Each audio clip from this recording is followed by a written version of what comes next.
Hello, it's another great weekend, the first day in September, and we're back again for a thorough analysis of the major news items that dominated the news agenda all week. And as we always do, we make you a part of the discussion through our interactive social media handles. Just a couple of days ago, President Akufo-Addo announced to the whole world a decision by German car manufacturing giant Volkswagen to establish a manufacturing plant here in Ghana for Ghana and for the West Africa sub-region. And according to the president, as was reported by 3news.com, an agreement between Volkswagen, the government, and a delegation, a German business delegation that was here, has been reached for automobiles to be manufactured in Ghana. This is obviously a good news, but a lot of questions have been raised. Key among them is, why Ghana? What's in this for Volkswagen? Especially, you may recall, coming on the back of a fuel emission cheating controversy, which is dubbed the diesel dupe, that rocked the German car maker since 2005, and its desire to chart a new image and business territories across the world.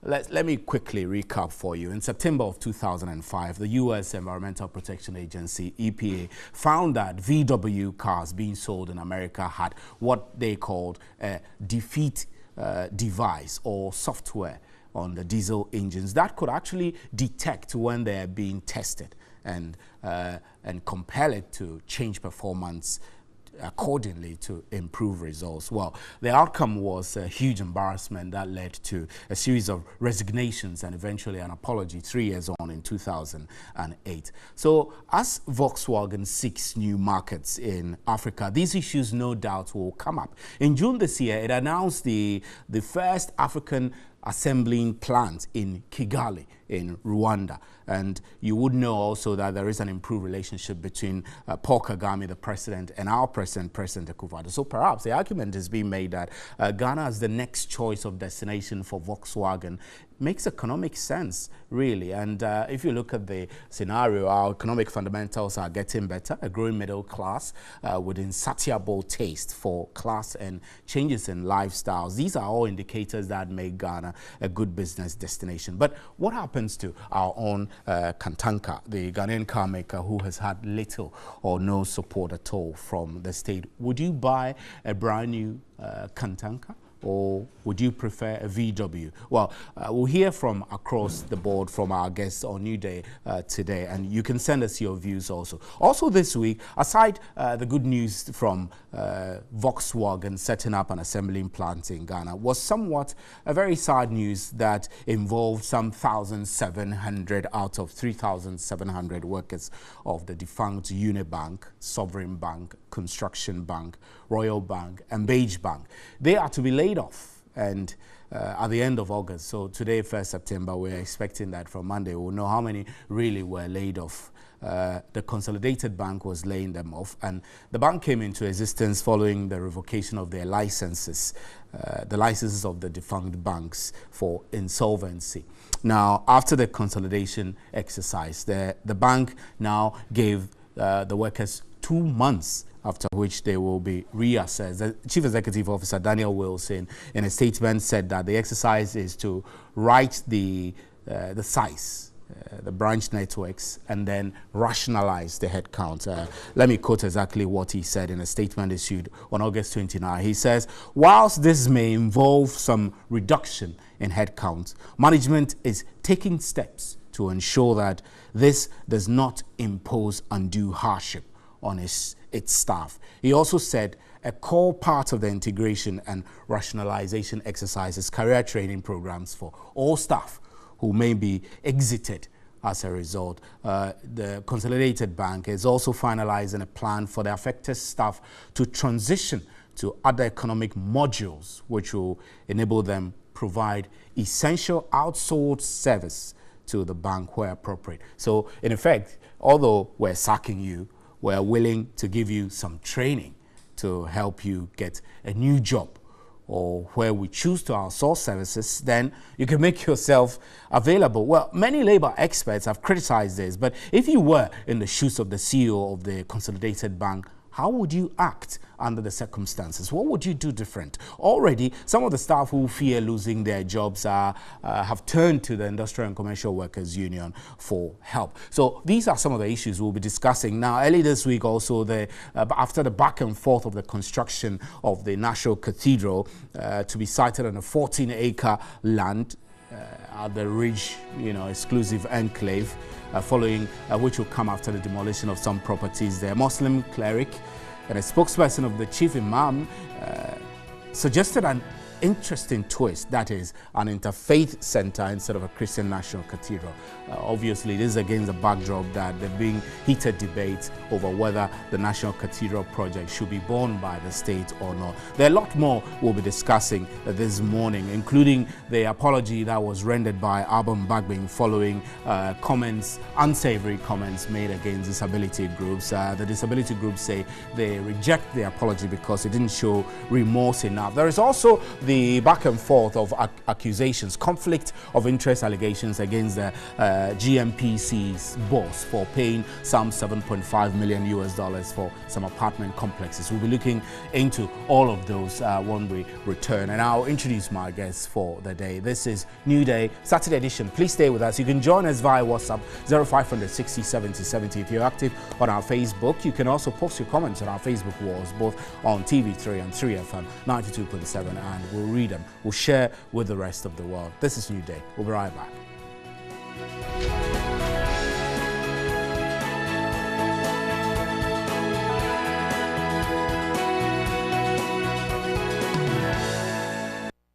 Welcome back to a New Day, Saturday edition. You can join us via WhatsApp 0500 60 70 70. If you're active on our Facebook pages also, you can post your comments there and we'll share with the rest of the world. Now, I made mention of the fact that there are some 1,700 out of 3,700 workers of Unibank, the defunct Unibank, Sovereign Bank, Construction Bank, Royal Bank, and Beige Bank are to be laid off at the end of August. Today, 1st September. We're expecting to hear news of that by Monday. They're to be laid off by the Consolidated Bank that came into existence in August following the revocation of the licenses of these defunct banks for insolvency. After the consolidation exercise, the Consolidated Bank gave the workers 2 months, after which they will be reassessed. The Chief Executive Officer, Daniel Wilson, says the exercise is to right-size the branch network and rationalize the headcount. We have a story on the Consolidated Bank. Let's take it, and when I return, I'll introduce my guests for the day. The directive was contained in a memo circulated to all members of staff on August 24, 2018. The affected workers comprised tellers as well as field service operators who were responsible for the collection of deposits of majority of Beige Bank's customers who are in the informal sector. The staff also liaised with the branch officers for withdrawals and other services so required by their respective customers. The affected workers have a 2-week window to clear themselves and account for all the company assets. This spans from Monday, August 27 to Friday, September 7, where they are to reconcile and hand over all documents on all the accounts of their clients to the bank. Already, all workers of the 5 defunct banks, now under the Consolidated Bank, are to undergo a skill set by the end of next month to determine their stay or exit from the bank. It is unclear whether this is part of a broader retrenchment exercise expected due to the consolidation of the 5 banks. Right, so that gives you a fair idea of the issues for affecting the workers of the Consolidated Bank. Now, this morning I have with me to my immediate left Martin Pebu. Martin Pebu is a private legal practitioner. He's joining us. We also have Obi Amwa. Obi Amwa is Deputy Minister for Local Government and Rural Development. We're expecting more guests to join us as the show progresses. So let me start the discussion with Honorable Obi Amwa. I know that this is this will be a blow to government in terms of its job creation agenda and all of that, whilst really it's a Bank of Ghana decision that government cannot necessarily take responsibility for. But how is this 1,700 job losses, and out of a total of 3,700, how does that strike you, considering that the Bank of Ghana's decision was aimed at perhaps strengthening the banking sector and improving jobs? Well, thank you and good morning to you. And I haven't seen you for quite some time. That's true. Even though I've been watching you. And to my friend Martin. Thank you. Yes, and to listeners and viewers. Yes, I think that it's obvious that nobody is happy about what has happened to the banking sector. So unfortunate that as a country, we've managed to allow some of these things to happen. And as we speak now, 7 banks have collapsed more or less. Then we are saddled with a consolidated bank as we speak.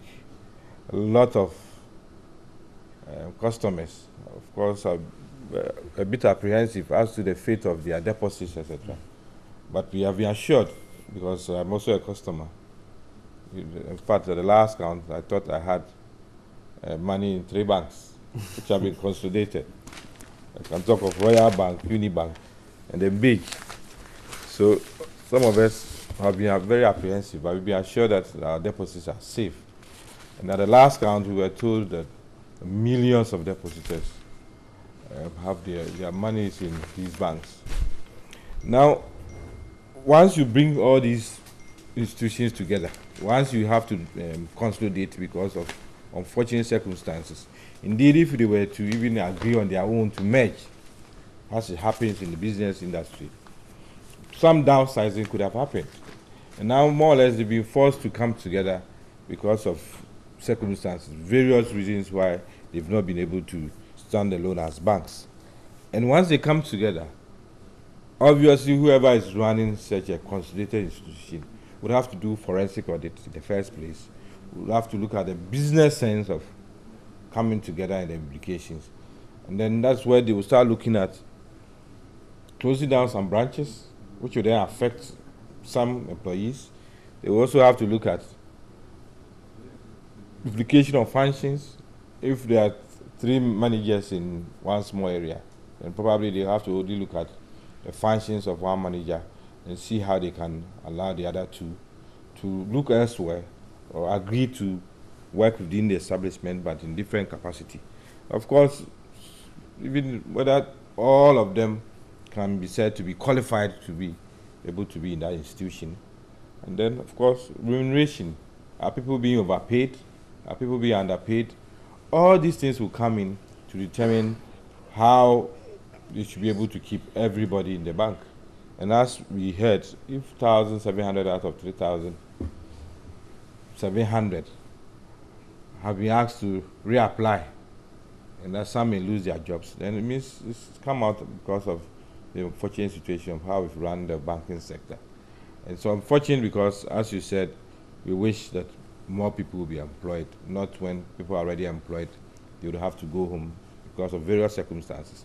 But the fact that probably you want to employ more people doesn't mean that you should run a very deficient and inefficient system. We've come through this before when we had state-owned enterprises. I always go back, the last budget of the CPP, 22nd February 1966, cataloged so many reasons why our state-owned enterprises were not working. Overstaffing, lack of qualification, excessive issues. At the end of the day, we could see that the whole system was bloated simply because we wanted to offer jobs to people. And it didn't work. If we were to keep all these people, and then later on we hear that Consolidated Bank has also collapsed, it will be the same people complaining again. So that instead of 1,700 losing their jobs, then all the 3,700 will lose their jobs. Instead of us having our deposits may go in flames. So I think that if there's a rational thing to do at this time, we should look at it, but we can still interrogate it. Is it really necessary to let all the 1,700 stay away? Or can we even look at it again and say that instead of 1,700, probably 1,000 will have to leave and the 700 will be kept? all these are issues that we can discuss. But I'm saying that probably this is the best way to keep the whole institution alive than to sit back again and say, no, I don't want to charge anybody, even though the person is not qualified. No, I don't want to charge anybody, even though the person is doing, is part of 10 people doing the 2 people's job. No, I don't want to touch anybody. And at the end of the day, the whole thing collapses. I know that the exercise may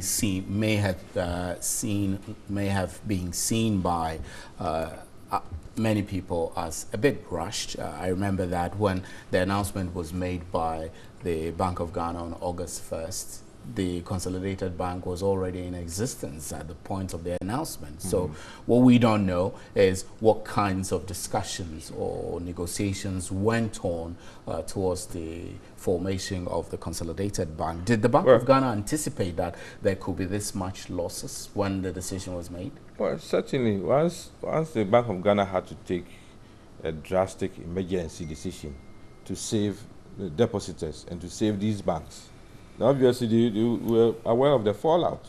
And once you bring 5 companies together, then if you're doing due diligence, it's obvious that some employees will have to leave. And as to the number, we may interrogate the number, or we want justification for the 1,700 going home. But the reality is that we cannot consolidate 5 banks and then expect that everybody will still have his job. That is the reality, as I've enumerated. How many branches will you keep? If there are 800 branches of Unibank, are you keeping all the 800 branches of Unibank? Or are you downsizing? Are you saying that for this particular area, we already have a bank here, we don't need another branch here? And once you do those things, there will be excess. How do you absorb the excess? I mean, we've gone through stages of redeployment in this country. And even for state institutions, people were redeployed because they thought we had excess employment.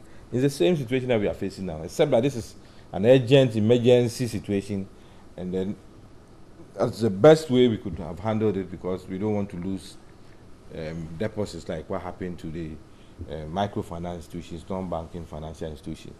So what we need to do is to find out more from those in charge of the consolidation, and as to how they arrive at this figure, and as to how they are even going to retrain some of these employees. And we even hear that they've been asked to reapply. As to whether those who reapply, what are the steps they're going to take to make sure that indeed they are absorbed, so that at the end of the day, if the 7,700 is reduced, then we will see it as a major step in addressing this whole situation. But really, if we ever dreamt that this consolidation will come and nobody will be affected, then it means we didn't appreciate the situation well.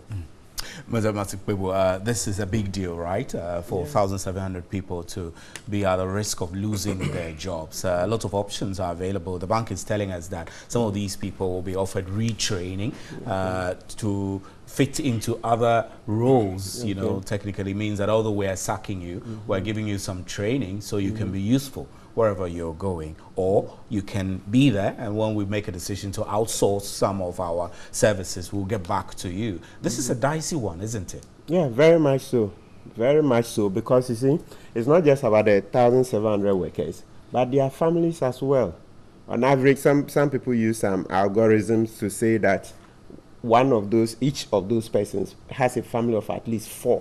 So you see that you have to multiply 1,700 by at least 4 to see the impact. A fair idea. Exactly. So to that extent, I mean, it's really, really difficult. So it's heartwarming to see that the bank is willing to spend to retrain and to engage them in other ventures. So what I would say is that to that extent, we should be interested in monitoring so much, you see, through the searchlight on that proposition, so that we would see it come to fruition. That is it.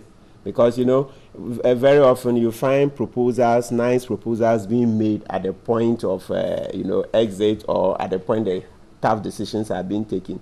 But subsequently, you don't see those proposals being implemented. So I would say that let's hold the bank's feet to the fire. You said you will do this. So maybe 1 month from now, let's ask, okay, so what steps have you taken in the direction of retraining, I mean, and all those other assistance, because that is where it is. And also, it's become something like, to the extent that these people, you know, their situation is peculiar. Perhaps the government itself should also be looking. Maybe those employees should come together. They should see what ventures they think they can enter into, and they should be given some special assistance. You see, some special assistance, so that they don't join the unemployment this bandwagon. You see it. Yeah, so I'm all for it. If you were in the shoes of the CEO, would you do anything different, considering that you may have inherited a bloated list of staff from 5 banks?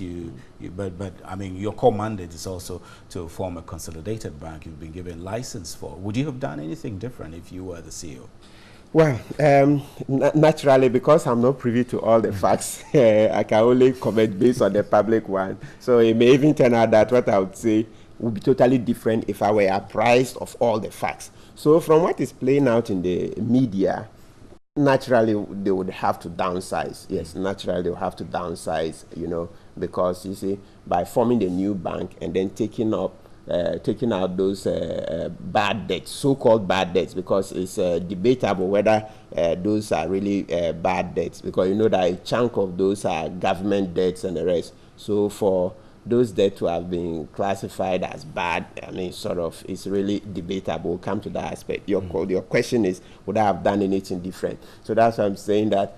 So looking at it from the facts in the public, there is no option than to downsize. I know you're not in government, and yes, government will be interested in job creation. Exactly. I mean, but here it is confronted with job losses. Yes. That's the sad thing. So that's why I'm saying that we should give them some extra assistance. That's how come even somebody was floating out in another media that effectively maybe let's see if there are any companies that are interested in absorbing them, and then we'll give them some special tax breaks.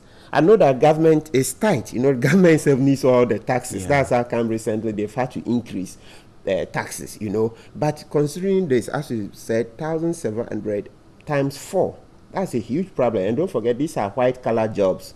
And these white-collar jobs, these people, I mean, wield some influence. So me, generally, I should think that we should do all that we have within our power to make sure that we find them something else to do. So I'll go with the suggestion that maybe they should propose us to companies that want to employ these, so that they be given some special tax incentives. Yes, I mean, we all live in this country, so generally, if government spends the money well, we wouldn't have any problem giving some company tax breaks in order for them to absorb these workers. You see, it's all about how the money is spent. You see, the problem is that when we say that, okay, we need austerity, we need austere measures in order to keep the economy going, and at the same time, let's say honorable, I'm not saying honorable in particular, but let's say at the same time, people in government are seen to be enjoying and in opulence, then you see that it drives certain bad sentiments. You see, then we think that no, the truth is not being said. You see,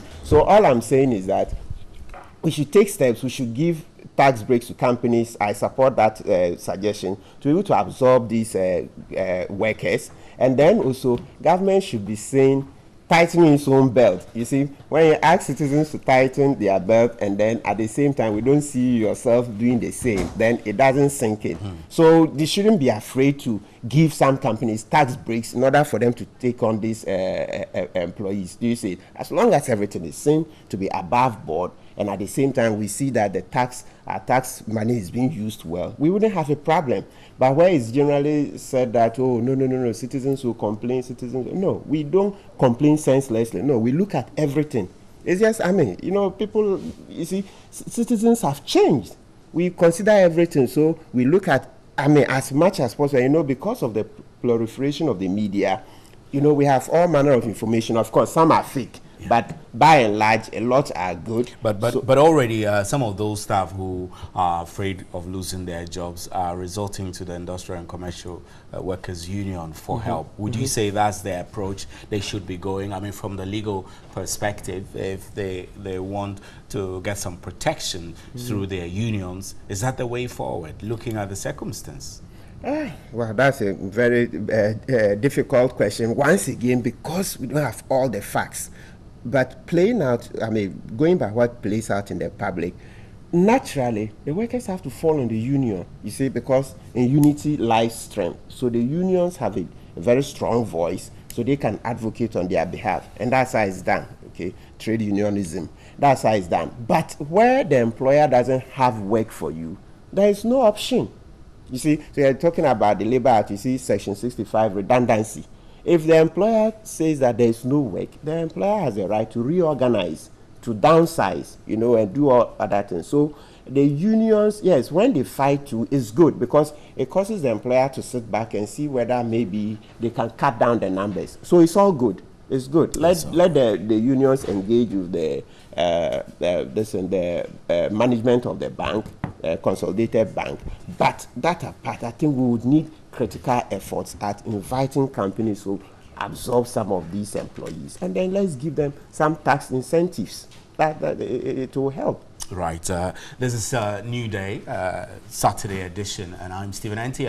I have with me Honorable Obiamo, Deputy Minister of Local Government and Rural Development. Martin Pebbles, a private legal practitioner. We've been joined now by Sam Nate George, who is MP for Ningo Pram. Honorable, nice to have you.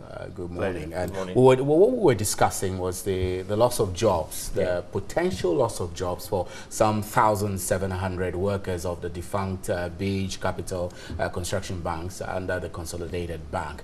Government's position is that these are necessary if it means that Obiamo's position. That's what government's position. Yeah. So the view Obiamo holds is that if this is necessary, then downsize it has to be. But I'm sure from your point of view, this constitutes a huge losses of jobs. Well, we all know that it's a huge loss of jobs. And what's your view on this, really? The entire process, the consolidation, and now what the CEO calls rationalizing, downsizing the workforce and all of that.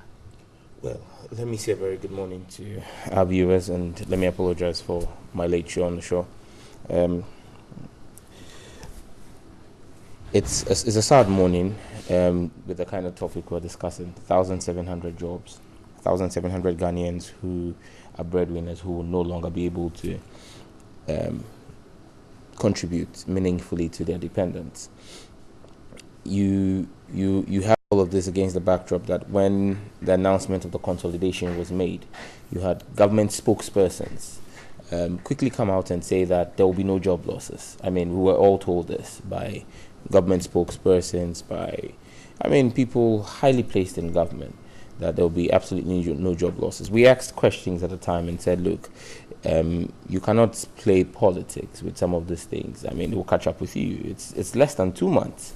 You've had 1,700 Ghanaians who were hitherto employed before this administration took over, losing their jobs, and my heart goes out to them. On the average, let's even use a very conservative figure of 5 dependents for each of these 1,700 people. Or 4 or 3. Yes, I mean, but in most cases, you would realize that people who are working do take care of more than 5, because you're not just taking care of your immediate family, you're taking care of at times extended family and all of that. But even if you use a conservative figure of 5 people, a conservative figure of 5 people leaves you with about 8,500 dependents. If you add 8,500 dependents to the original 1,700 people, you're looking at in excess of 10,000 people who are directly going to be affected by this unfortunate situation. And it's not going to end there. The bleeding doesn't end there. Those who are outside the 1,700 who have not been affected have been told they have to reapply. Now, that means that there is clearly the potential for further job losses. There is the potential for further job losses.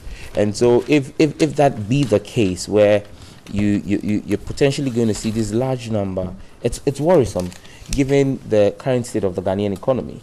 I mean, the economy is really not expanding. There are really no new jobs coming in terms of numbers. When you look at real numbers, you look at the unemployment rate, which is going up, and then you realize that we're actually adding to the unemployed stock. It gives the possibility of this 1,700 people and the additional numbers that will be put laid off after the reapplication process.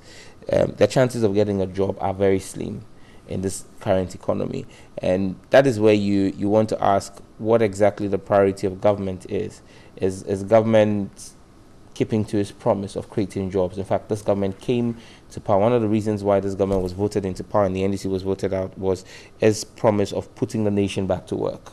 In fact, putting Ghana back to work was one of the major mantras of candidate Akufo-Addo. And even President Akufo-Addo, if you took his inauguration speech, spoke about putting Ghana back to work, about creating jobs. And you want to ask yourself, in the banking sector alone, in the less than 2 years that he's been president, over 2,000 people have officially lost their jobs. When you look at the first two banks, UT and Capital Bank, where 500 people were laid off, lost their jobs. Now 1,700 in these 5 banks, and that's the first tranche of those losing their jobs. You're looking at 2,200 people already confirmed. I get the impression that you're suggesting that all of these transactions and job losses were not done transparently enough from the very beginning.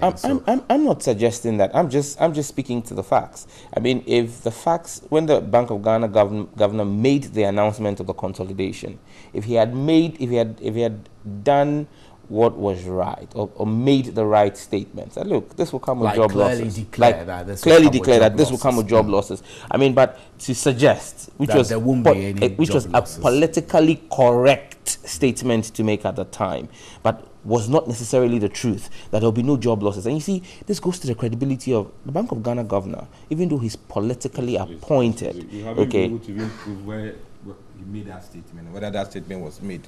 You have just said, one, government officials made that statement, and two, Bank of Ghana governor made that statement. There's no verification here. Senior, you have to prove it that indeed he said there will be no job losses. Where did he say that? Sam George. Where did he say that? I'll quickly introduce our new guest. But I thought you let me land. I mean, he just jumped in. You will land. Just a minute. So I must say that we're being joined in the studio by Dr. Frankie Asari Donko. Frankie Asari Donko is governance and media consultants and analysts. Doc, nice to have you. This is Newday Saturday edition. Sam George. Sorry, I interrupted you. That's fine. Do that you have the locus to interrupt me. Honorable Obiamo doesn't, but unfortunately he rudely did that. Obiamo is saying that you haven't been able to prove listen, really where maybe Honorable Obiamo was busy in the Ministry of Local Government with his ministerial job and did not monitor the press conference by the governor of the Bank of Ghana. Your production has the rashes. You covered that press conference. There will be no job loss. Play the press conference. It was stated clearly that there will be no job losses with the initial consolidation by the governor of the Bank of Ghana. When I say government officials, the Bank of Ghana governor is a government official. He's an appointee of government. You expect him not to be political. You expect him, because of the nature of the institution he runs, to I mean, because when he speaks, the economy reacts to it. And so, I mean, along the line, Honorable Obiamo, I beg you, respectfully. No, I'm not interrupting you. Thank you. Exactly did you say? You know, and so along the line, we've had governors who have all come in, who've always been appointed by political authority. But because of the impact of what the governor says and his impact on the economy, you always want the governors to stay above politics and speak to just facts and figures. And so it's worrying when he suggests in his press conference during the consolidation that there will be no immediate job losses. Less than 2 months down the line, you have 1,700 direct job losses. And now you're being told by the CEO of the bank, who clearly was appointed by the governor of the bank or by the Bank of Ghana. The Bank of Ghana, in doing the consolidation, appointed a CEO to lead a consolidated bank. That CEO is telling us that even those who are not outside the 1,700 would have to reapply. Now there is what you call a rationalization and a downsizing. That's beautiful English for further job losses.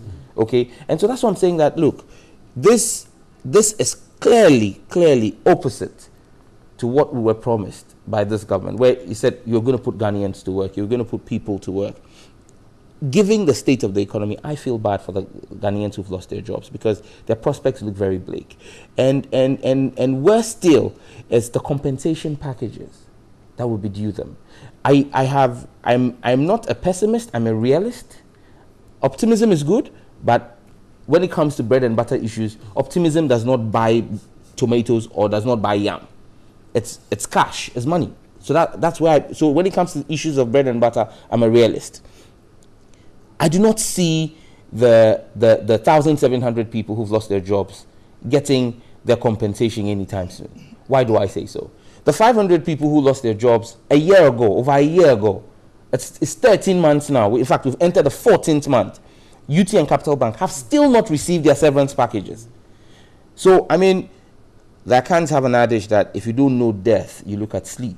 So if those who lost their jobs 14 months ago have not received their severance packages, and that's just 500 of them, the banks were also taken over by the same Bank of Ghana, in fact, even put in what you call a more comfortable situation where the taxpayer had to cough out 2 billion Ghana cedis to cushion the debts of UT and Capital Bank. In this case, you're not saying that, so far, there's been no dipping of the hand into the public purse to underwrite the losses or the bad debt that sits on the books of these 5 banks. But in the UT and Capital Bank, you had GCB come to Parliament through the Minister of Finance, and we approved 2 billion Ghana cedis of taxpayers' money to underwrite that bad debt.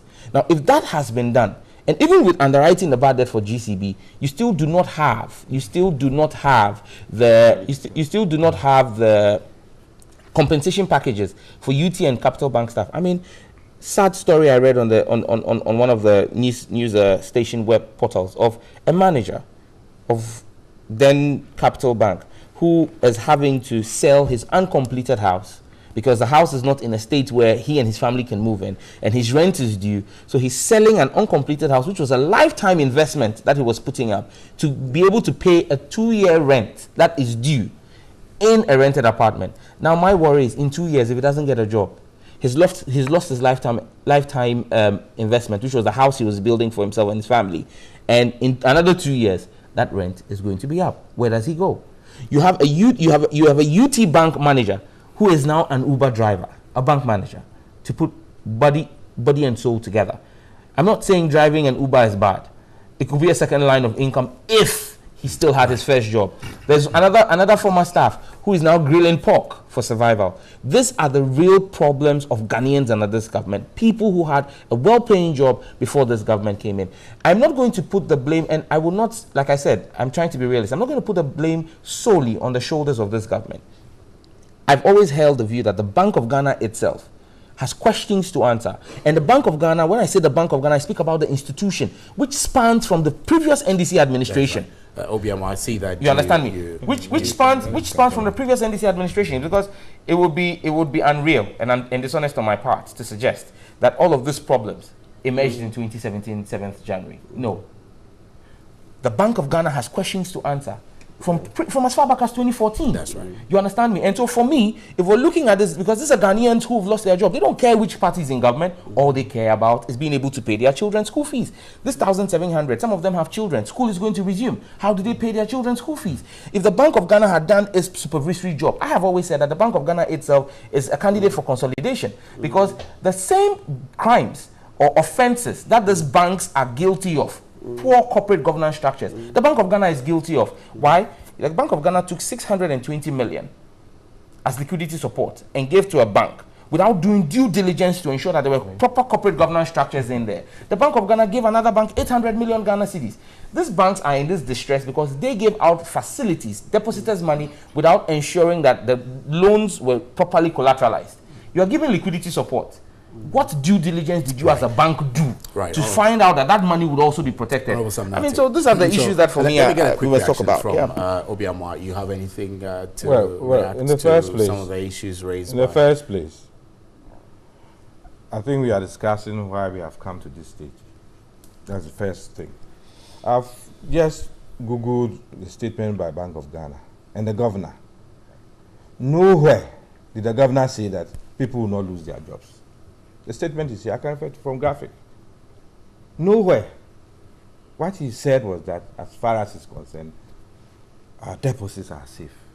As far as is concerned, once that they have been forced to take this emergency measure, the deposits of customers are safe. He didn't say jobs were secured. And they have to back it. No, nowhere. The Bank of Ghana it played out in the media somewhere. To be candid, I don't remember the source, but at that time. And that's the bank and the government had agreed to support with 5.7 billion of our taxpayers' money to be able to keep these things going. And in the first place, we speak as if these banks are government-owned banks. These are private banks. These are private banks which have not been run well over the years, and we've kept quiet about it. And now they are all collapsing, and the government comes in that, no, if they collapse, the effect will be so huge. Millions of deposited money will be lost. That's what happened to DKM, which we are still talking about now. So this is the best measure. Now you're talking about the government, since the government came, jobs are being lost, and this is the government which promises this. Is that what we are discussing? Please, with all due respect, if we want to veer into such charities, then we may as well not have any topic to talk about. Right, Obiamwa, thank you very much. Dr. Frank Esari Donko. The issues really... The issue is not necessarily about whether what I said is the truth or not, but because he's uncomfortable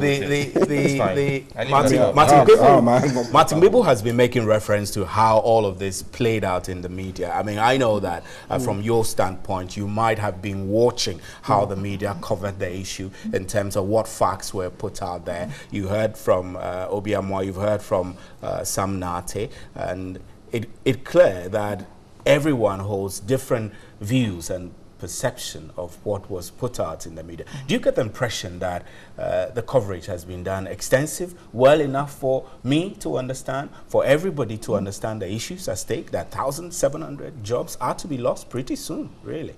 Well, you know, it's always interesting listening to politicians talk, because at one breath, George was saying he was blaming the government for job losses, and then he goes on to say that you cannot blame this government alone. Then he doesn't blame other government, but he said Bank of Ghana. In that case, he's substitute government.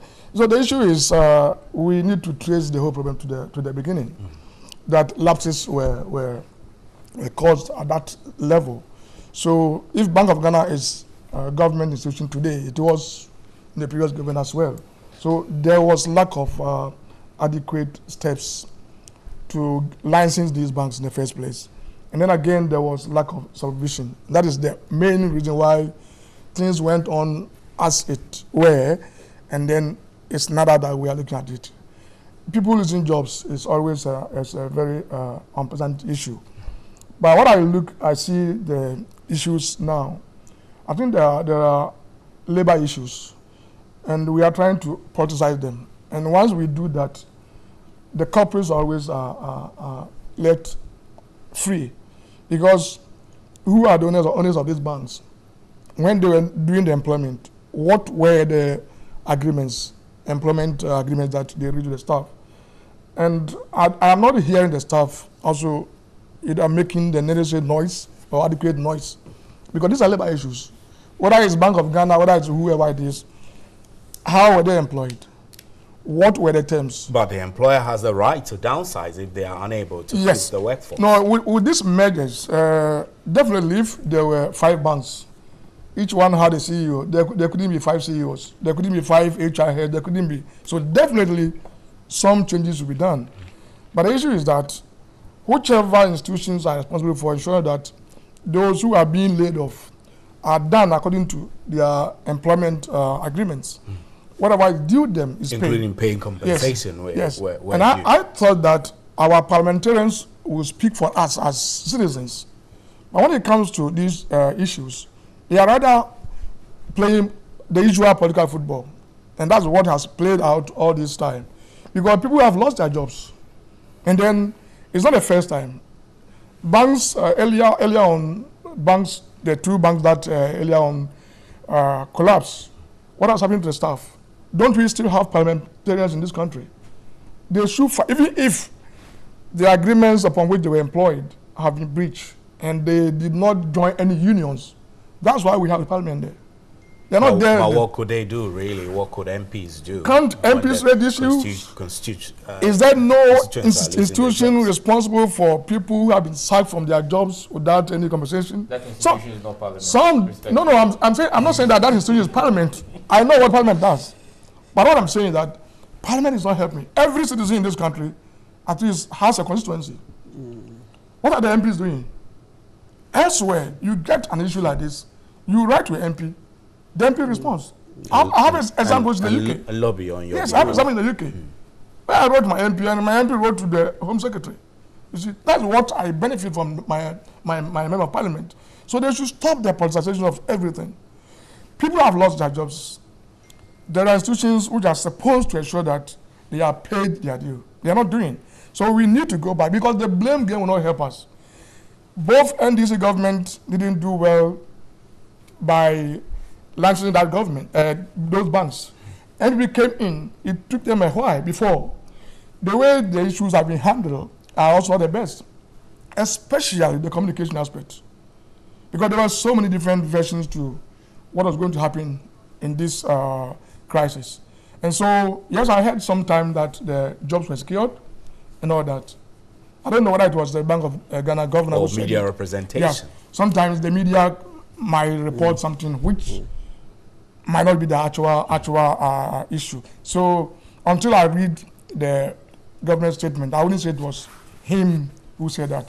But the issue is, whoever is responsible has not done well. First, telling the staff what they're going to do done. When they said they were going to assess them within 2 months, for me it was senseless. Assess them based on what? The banks, I talked to some of the staff, I went to some of the banks. The bank staff didn't know upon which you were going to be assessed. Now, 2 months or so later, you said you sacked them. These are issues that should go to court straight away. And whoever is the liquidator, if it's the Bank of Ghana is the liquidator, they should take Bank of Ghana to court to get what is due them. We don't have to allow some of these things to go on always playing the political football. And once we do that, the culprits are always free.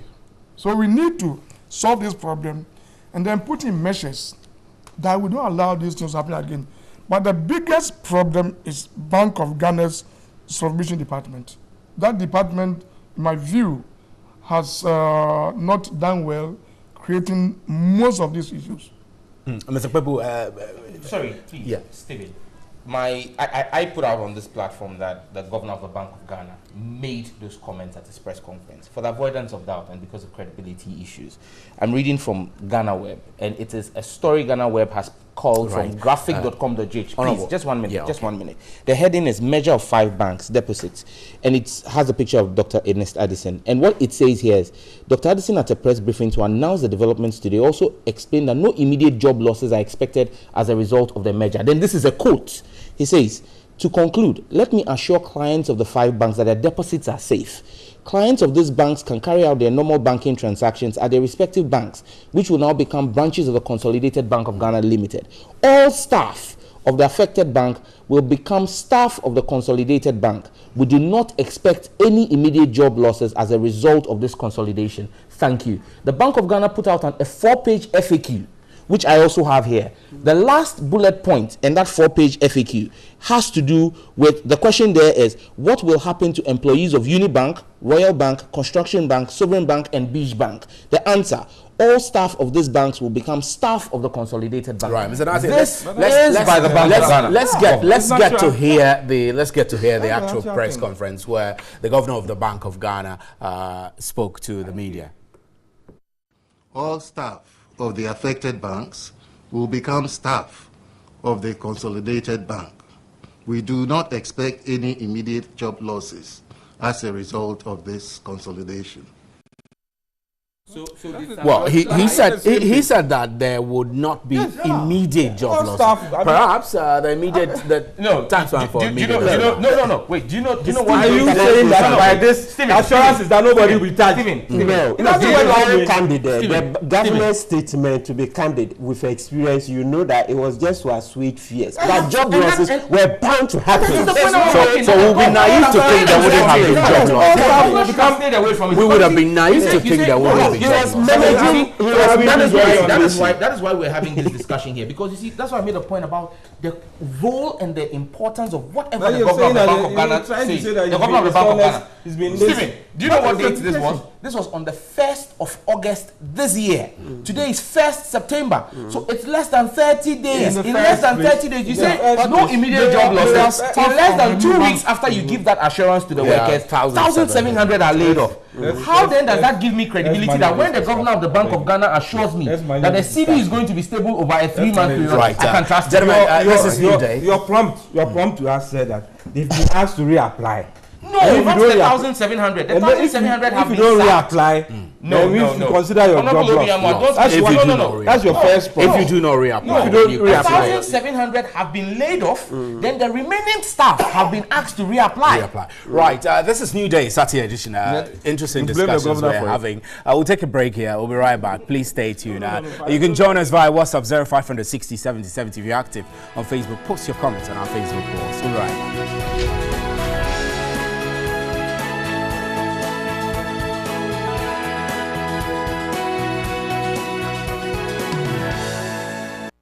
Welcome back to Newday Saturday edition. Very interesting discussions we're having here. We have some of you sending your messages in. This one says, good morning, Mr. Host. This is Nana Nie from Ashaman.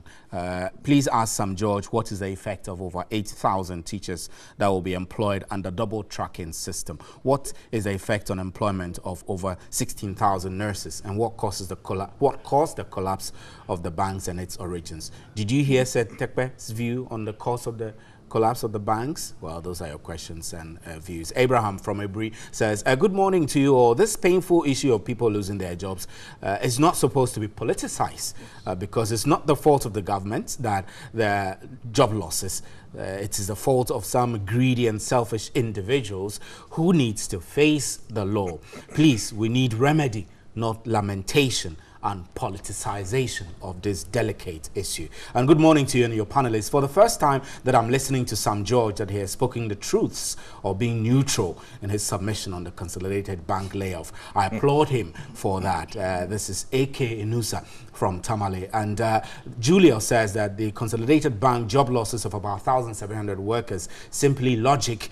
If there were opportunities, why were they sacked? They were because there are no opportunities, right? And it is sad that 1,700 people have to lose their jobs. The psychological torments it will have on them can be dire. However, I think the Bank of Ghana must be commended for stepping in to save what could have been a more disastrous situation than now. Government must go for anyone who is in one way or the other complicit in this scam. Okay, so Sylvester Mensah, that is from Kassam, Kwabre East. And good morning, Steve. To the 1,700 who are staff of the Consolidated Bank supposedly being laid off, have employment opportunity at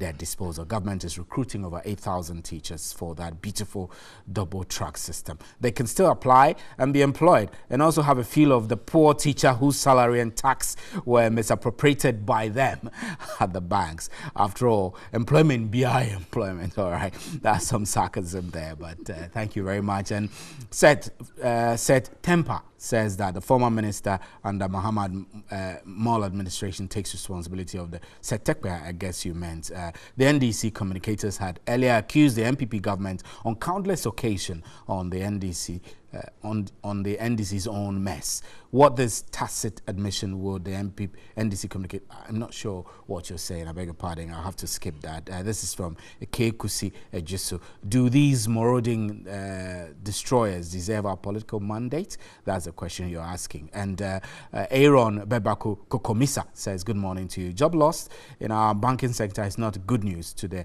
advancement of our development of our economy. It's also not a good sign in our business environment. I think authorities must see to it that those that have lost their jobs have regained them back. So Those are some of your messages. We have more coming in, and when we have some time on our hand, we'll read some more. Now, I told you that a couple of days ago, President Akufo-Addo announced to the whole world the decision by German car manufacturing giant Volkswagen to establish an assembling plant in Ghana, for Ghana and for the West Africa sub-region. Now, there have been questions raised about what is in this for Ghana and what is in this for Volkswagen. You may recall that there have been a lot of controversies about Volkswagen in the past, fuel emission cheating in the US, which eventually led to embarrassing resignations and eventually an apology. But we also have Kantanka, our own local producers in Ghana. Would you buy a brand new VW instead of a Kantanka? What are in this for Ghana? You also know that VW has set up its first assembling plant in Kigali. I'll start this discussion with Honorable Obiamwa. Honorable Obiamwa, this is good news if it is supposed to be coming to fruition. After all, so far as we know, this is just a promise. We're not sure of concrete plans, but the president is telling us that an agreement has been reached. Tell us about it if you have more information to share. As you said, last Thursday was the first time since 2004 that we had a visit from the German Chancellor. And even though it was for a day, I think it went very well. In the sense that, as you said, it's not only VW, 3 MOUs were signed. So apart from the VW plant, the supply of technologies for hydro and solar power plants. Of course, another one for vaccine laboratory, construction of vaccine laboratory. And these are only 3 key aspects of it. There are others that are in the pipeline, because the Chancellor came in for a whole team of investors. And then they sat down with their Ghanaian partners and also members of government to see how both countries can benefit from this arrangement. Of course, if they are coming, and there's every indication that they will be coming, because they've done their feasibility studies and everything. And for VW, by 2019, they want to start. Employment will go up, because they will come and they will employ people. Then, of course, that will be investment. And even that message that VW is here, the other businesses are here, would also draw in more others that what is in Ghana and in the sub-region that is attracting our colleagues. So let's also move in. So certainly it's good news, and they're coming because they think that probably the environment is now right for such investments. So ours is to encourage them.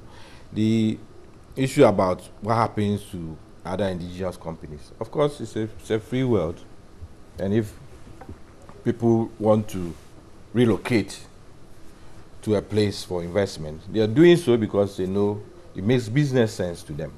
And for the government of the day, you also encourage them to come because it's a win-win situation. They come in to invest, to make money, to export maybe to the sub-region and even to outside Africa. And for you, you are bringing in money, for the money to be used here and for your citizens to also enjoy. So certainly it's good news and something that we need to still work on. And Germany is a very strategic partner. For them to take such a decision, it means that if assess the situation and they think this is the best way to go. That was even aside the 100 million euro which was agreed recently. So that is very key. And I think that for the president in particular, he has shown that indeed he's working very hard. Sometimes some of us even get amazed as to how he's able to do all this. As we speak, he's left for China to also discuss investment opportunities and business opportunities for this country and to consolidate agreements that the two countries are making. So for this particular visit, I think that the benefits have been very enormous, and it's for us to consolidate whatever has been agreed on and also meet the terms and conditions of such arrangements so that they will relocate or they will establish here and then bring in all the good things that come with such investments. Dr. Saridonko, I know that arguments have been made that our economic fundamentals are getting better. That's why a big company like VW would want to come to Ghana. But there've also been all the negative narratives of the problems VW was in the past, the fuel emission cheating. I'm sure you must have been following that as well, where they fitted gadgets in their cars going into the US market so that they will cheat emission results according to the EPA. So there are many people who have said that this actually puts VW in much more of a negative light, and they're seeking new markets in Africa. Their first plant is in Kigali, Rwanda, and they're now thinking about doing same in Ghana. This is against the backdrop of the enormous wind blowing in Europe, Brexit. Britain is also looking for new partners, and Germany is also looking for new partners. Do you think this is a win-win for Ghana, or indeed this is also a way for German companies to make inroads into Africa and make more money? No, I think we must accept that as a developing country, we need such industrial giants. We all know VW. Even after their problem, you still see find VW cars everywhere in the world. So, and I'm not sure it was only VW. There were a few recalls by other Japanese companies and that. And we all know that VW is a very long established company that people trust. So if there was a mistake in one aspect, I'm sure they themselves came up and own up and did what they have to do. That is what all serious companies do. So you're saying that we can't use that one incident to negate the impact VW could have on Ghana's economy if they decide to invest here? Yeah, Steve, you know, these things happened before they went to Kigali, Rwanda. Yeah. Ghanaians hailed that one, that the economy of Kigali and the governance system is working. That's why VW moving. And I think that we need to look at the positive aspect of the companies and coming in. And also, if VW comes in, it's psychologically, other bigger companies might find it a good ground to follow. So in the first place, that's a very good sign. The other issue I've heard is about local industry, particularly with Kantanka. Kantanka has been, the issue of the company building cars have been there for, I think it started from the PNC days. Yeah. We as a state, we haven't given that local company the support that we should have given. That is a fact. And so we need to do something about that one as we move on. But we cannot say that because we are building local industries, which are not at a stage where you and I can easily buy a car that cheap. Because if what I'm hearing is correct, what they are, how they are selling their cars, the price they are selling their cars now are quite expensive because they are producing at a small scale, and the economists could say the economy of scale, it helps. So if more companies come in the first place, there's going to be competition. And there must be rules and guidelines that will not allow our local industries to be killed. And it's not only in the car manufacturing sector. If you textile, they've been complaining nowadays, not today, for years. So all that we have to do is to make sure that our rules are such that the local companies will not be killed by foreign companies. But by saying that, what are we ourselves doing for the local companies? So many years now, we haven't given any concrete support to local companies. Elsewhere... When you say we, you mean the state or citizens who are not patronizing? The state. Because elsewhere, all these countries which are developed and we are not talking about now, they set up state funding to support them initially to build up. And once you do that, you will reap the benefit in the end. So we need, if we are doing, talking about Ghana beyond aid, we need big companies to come to Ghana. At the same time, we need to grow our own companies. Growing our own companies means we need to support them financially and with technical advice and all that, which we haven't done. So the issue of VW coming in to kill Kantanka, for me, is misplaced. Because where there's competition, there's always a benefit for the consumer. I want to buy a car. My main concern is whether you can a afford good car which I can afford. Yeah. Whether it's built here or anywhere, I don't care. And that's what happens in any economy. People want to buy things of quality and affordable. So we need not be afraid of another car company coming. I think when I was going, I thought that there were a few car assembling plants in the country that were all gone. When they were here, they were employment. Yeah. So if you're talking about employment, these are some of the things that, how many workers are employed by Kantanka? And let's allow VW to come in and see a year or two how many workers they could employ. Yeah. So we need to look at all these and balance it. Whilst we give support to our local industries, we must also open our markets with proper rules to bring in bigger companies that will create jobs and then increase our economic activities so that many people will get jobs, economy will improve, we can export.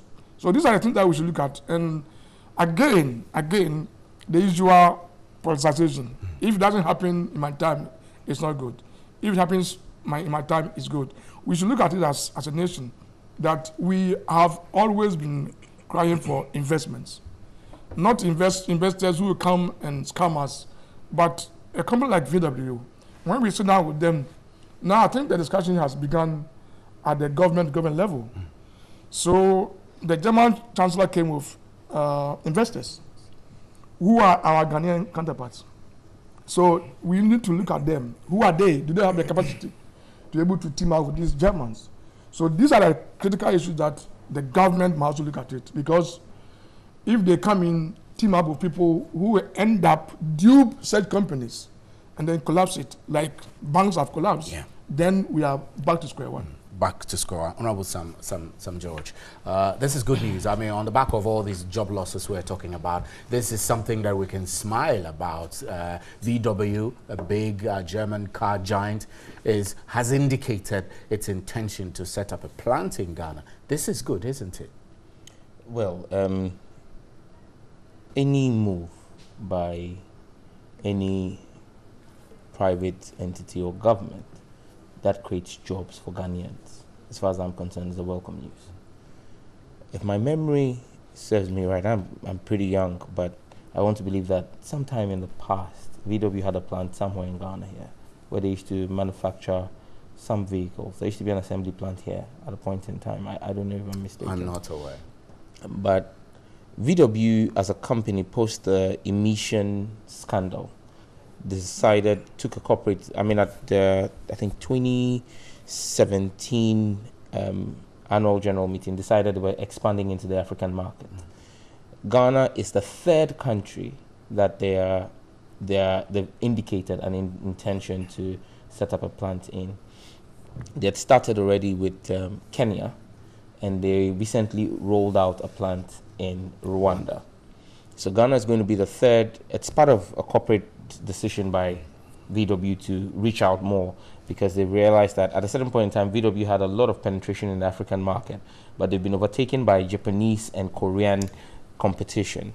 And so VW, as part of his forward look, Africa is a new frontier, is looking at how to maximize the African market. If you look in the West African sub-region, Ghana appears to be a very favorable climate. Given, irrespective of all our challenges, looking at what exists across board, the stability that we offer, is one thing that international businesses will look at. Economic indicators as well, that under this government things have improved. Not There's necessarily. An emerging middle class with an insatiable taste for class and VW is not going to be looking to build in Ghana for Ghana. They're looking to build in Ghana for West Africa. Okay. But if they're here, obviously they will. The reason they are here, because you see, purchasing power. And it's Newday. It's early days yet. You'd realize that they'll most likely come in under the free zones policy, which is going to look at them doing a lot more export within the region. We're not sure. Because I'm saying it's early days. These are all things that we would see unfold along the line. Because even in Kenya, and when you look at Kenya and you look at Rwanda, the production is not just for the local economy. And they're having challenges. They're going to learn from the experiences they're having. In Kenya, a VW, they're running out a particular model of their car, which they're selling at about 1.5 million shillings. And the complaint in Kenya is that the whole idea was that they were going to start with 1,000 cars in the first year, move to 2,000 cars in the next year. They rolled out 1,000 cars in the first year and couldn't even sell 50% of that locally, even though the 1.5 million shillings was way less than an imported vehicle. But it was still higher than the earning power of the local or average Kenyan. You ask yourself, the average Ghanaian, how much does the average Ghanaian earn? And so you realize that for them to remain viable economically, they're going to be looking at the West African sub-region. They're going to be looking at markets like Nigeria. I mean, Ghana represents, and I'm proud as a Ghanaian to say that our economy or our country represents a stable investment opportunity for anybody who's looking at the West African sub-region. I mean, you're looking at a market of about 300 million people in West Africa. Nigeria alone accounting for 200 million of that. And so it's comfortable where you know that if you produce in Ghana, you can quickly move into Burkina Faso, move into Ivory Coast, move into Nigeria, move across the West African sub-region. I listened to Dr. Franklin, and at times I think that we need to, we have a lot of challenges, but we need to give credit where it's due. Because, and this is vis-a-vis the support for our local industries. As he said, we've not done well enough for our we've not done anything for our local industries. We may not have done, we may not have done as much. I haven't said anything. Okay. I said we haven't done much. Well, again, that I believe may be subjective. Of course. I mean, it may be subjective because I would want to look as far back as maybe even the beginning of this Fourth Republic, President Rawlings, and his intervention in rice production, local rice production, and government-specific intervention. You can even go back as far back as our Champon era and look at specific interventions government has made.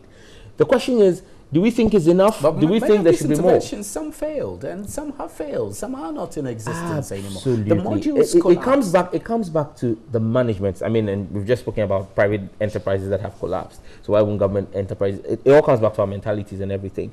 Under President Kufuor, you saw the expansion of venture capital. You just need to take the story of venture capital and see the kinds of companies that today exist in Ghana, thanks to venture capital and his expansion under President Kufuor.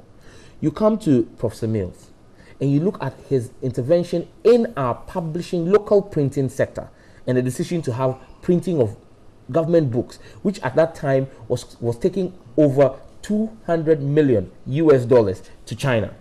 Let's print locally. You come to President Mahama, and where government money, $50 million was taken and given to specific Ghanaian pharmaceutical companies. One of them is actually the biggest producer of antiretrovirals on the African continent. They used 10 million to build a new antiretroviral manufacturing plant here in Ghana. Ghanaian business. So that's what I'm saying, that yes, you may say that we have not done so much.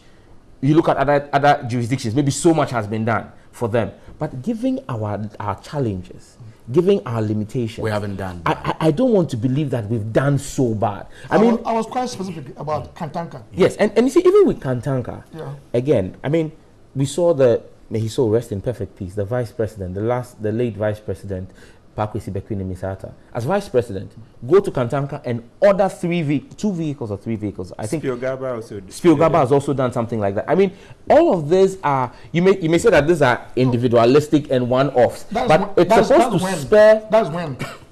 Sorry, when he was vice president. Yeah, when he was vice president. That's quite recently. Yes. And this company, this idea of Kantanka building cars, has been there from, if I quite remember, for the PNEC days. Sure. That idea came up. Sure. So I'm saying in that particular instance, we as a nation, a lot more could have been done. And look, that's what I'm saying. That's what I'm saying is subjective. But again, I would also not want for us to just blame governments, successive governments, solely for whatever challenges Kantanka made. You see? I used state. I didn't say government. I said state, government. Well, I was very careful about. For me, the issue here is, if you're a private business and you want to attract government intervention, take for example the pharmaceuticals, okay, and they're not. It's not. I mean, Danex Pharmaceutical, NS Chemist. These are the companies that received support from the NDC administration. It was because they put together a package, reached out to government with a proposal, which made business sense for government to invest money in there. I'm not saying Kantanka has not done that, but I'm not aware that Kantanka may have made such propositions to government to say, look, government has tried in it. There were times when, under the Mahama administration, we bought Kantanka vehicles for the police service. Okay, but the question you want to ask yourself is, how has the company itself positioned itself? I would want to suggest to government, and this is... So you're hoping that VW coming in will change the dynamics? For me, and for me, this is where I'm come to say that I'm in no place to dictate to government, but as a citizen, I can only make a suggestion that one thing government should look to do through the introduction of VW is to insist on a certain level of, let's call it, mentorship. But you're a member of parliament, so yes, your views are... Yeah, but I'm not part of the executive. Yes, but I'm not part of the executive. But what I'm saying is, if we could have a certain, and I realize the president has a certain rapport with Madam, the German Chancellor, where you can have a discussion and say that, look, we have a Ghanaian enterprise called Kantanka that has been struggling to break the mold. You have a global giant like VW coming in. Can we have some sort of knowledge transfer, some sort of mentorship for Kantanka to improve their global best practices? As part of what VW is doing in the country? Because, look, VW would target a certain market, a certain market share. Kantanka can also target a certain market share, but still gain some support from VW. And both thrive in the industry. But, I mean, it will need government to spearhead such an arrangement. To the suggestion. Ghana, this is the first time that Ghana has an assembly plant. At least when we were growing up, new plan. VW? I'm not sure about VW, but new plan was huge in Kumasi, and then we even had one here. But we should also be careful in trying to compare Kantanka with VW. VW is huge. Yeah. It has a long history. It has huge investments. It's huge market and everything. Kantanka is now growing. It's good that as government, as a state, we support our industries. But if you're not careful, you hear people saying that we haven't supported Kantanka and you're allowing VW to come in. You are comparing apples and oranges. It's like saying that you are funding somebody to do PhD, but the boy in class 1, how much have you helped that boy? We can't compare it. We can't compare it. But there's a suggestion of mentoring that VW possibly could certainly have a module. Certainly, but they can mentor Kantanka to also up its game. Yes, VW is coming in. Every support that the government can give for Kantanka to collaborate with VW, if it's possible, why not? But you cannot force VW to say that as one of the conditions, bring Kantanka on board before we allow you to operate. No. It doesn't work. I'm not saying that. No, the suggestion, maybe let me just clarify that suggestion. The suggestion is VW coming in may also put before government certain exemptions or certain conditions that will make their stay, maybe tax holidays and all of that. And government could also say that, okay, we'll give you this. We'll give you this to enable you maybe a 5-year corporate tax holiday. But as part of that, we also will want you to also spend maybe this number of hours mentoring engineers from Kantanka. I mean, some kind of symbiotic relationship that will see Kantanka benefit from, like what you're saying, the hundreds of years of strong industry best practices that VW has for Ghanaian benefit. Gentlemen, this is Newday. When we return from our break, I'll take the views of Martin people on this, but you can continue to join us via WhatsApp 0560 70 70 or post your comments on our Facebook walls, both on TV and on radio, and we're also live on 3FM 92.7. We'll be right back.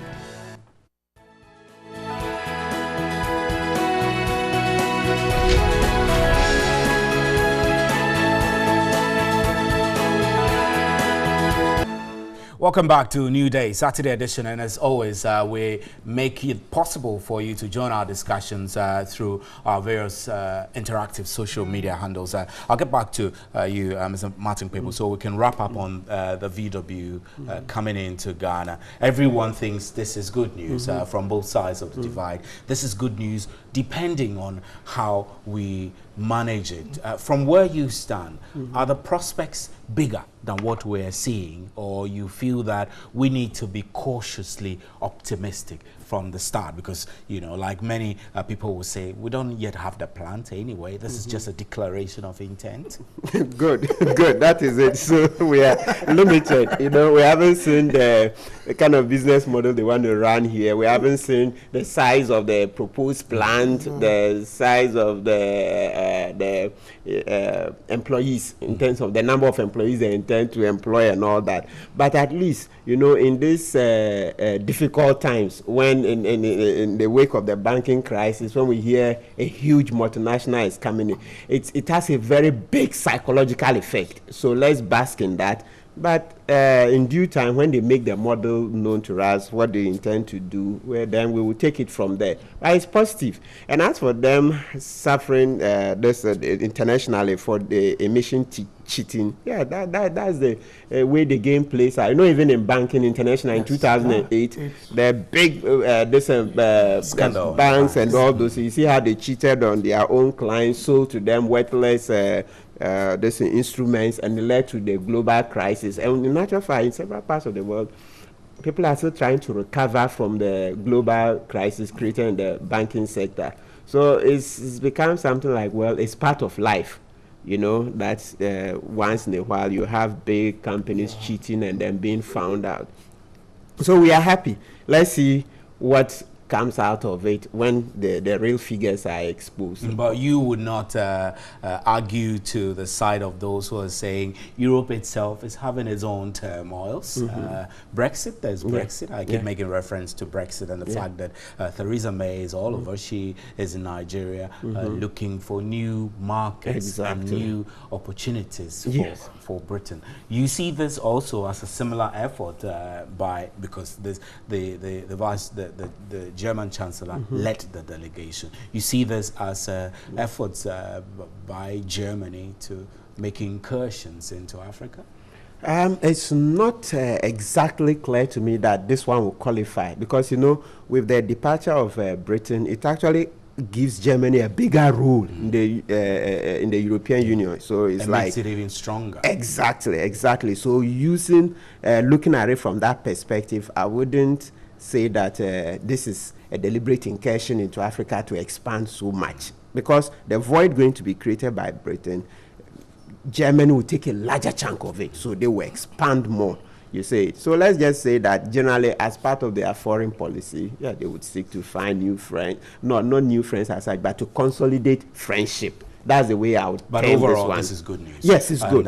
It's depending on how we take it, this is good news. Yes. So we need the other aspect is that for EU, especially Germany, they think the best way forward is to assist some of us, that is countries in the sub-Saharan Africa, so that they stem this migration. And if the youth have employment here and we can keep the youth here, then a lot of them will not risk their lives just to go to Europe because they think there are greener pastures there. So it's part of their policy to see how they can assist governments and countries to create more jobs and President Akufo-Addo has and opportunities. That's why Chancellor Merkel even talked about Ghana Beyond Aid, and then of course the fact that if they're able to do this, it will stop the youth who always think that Europe is far greener than what they have here.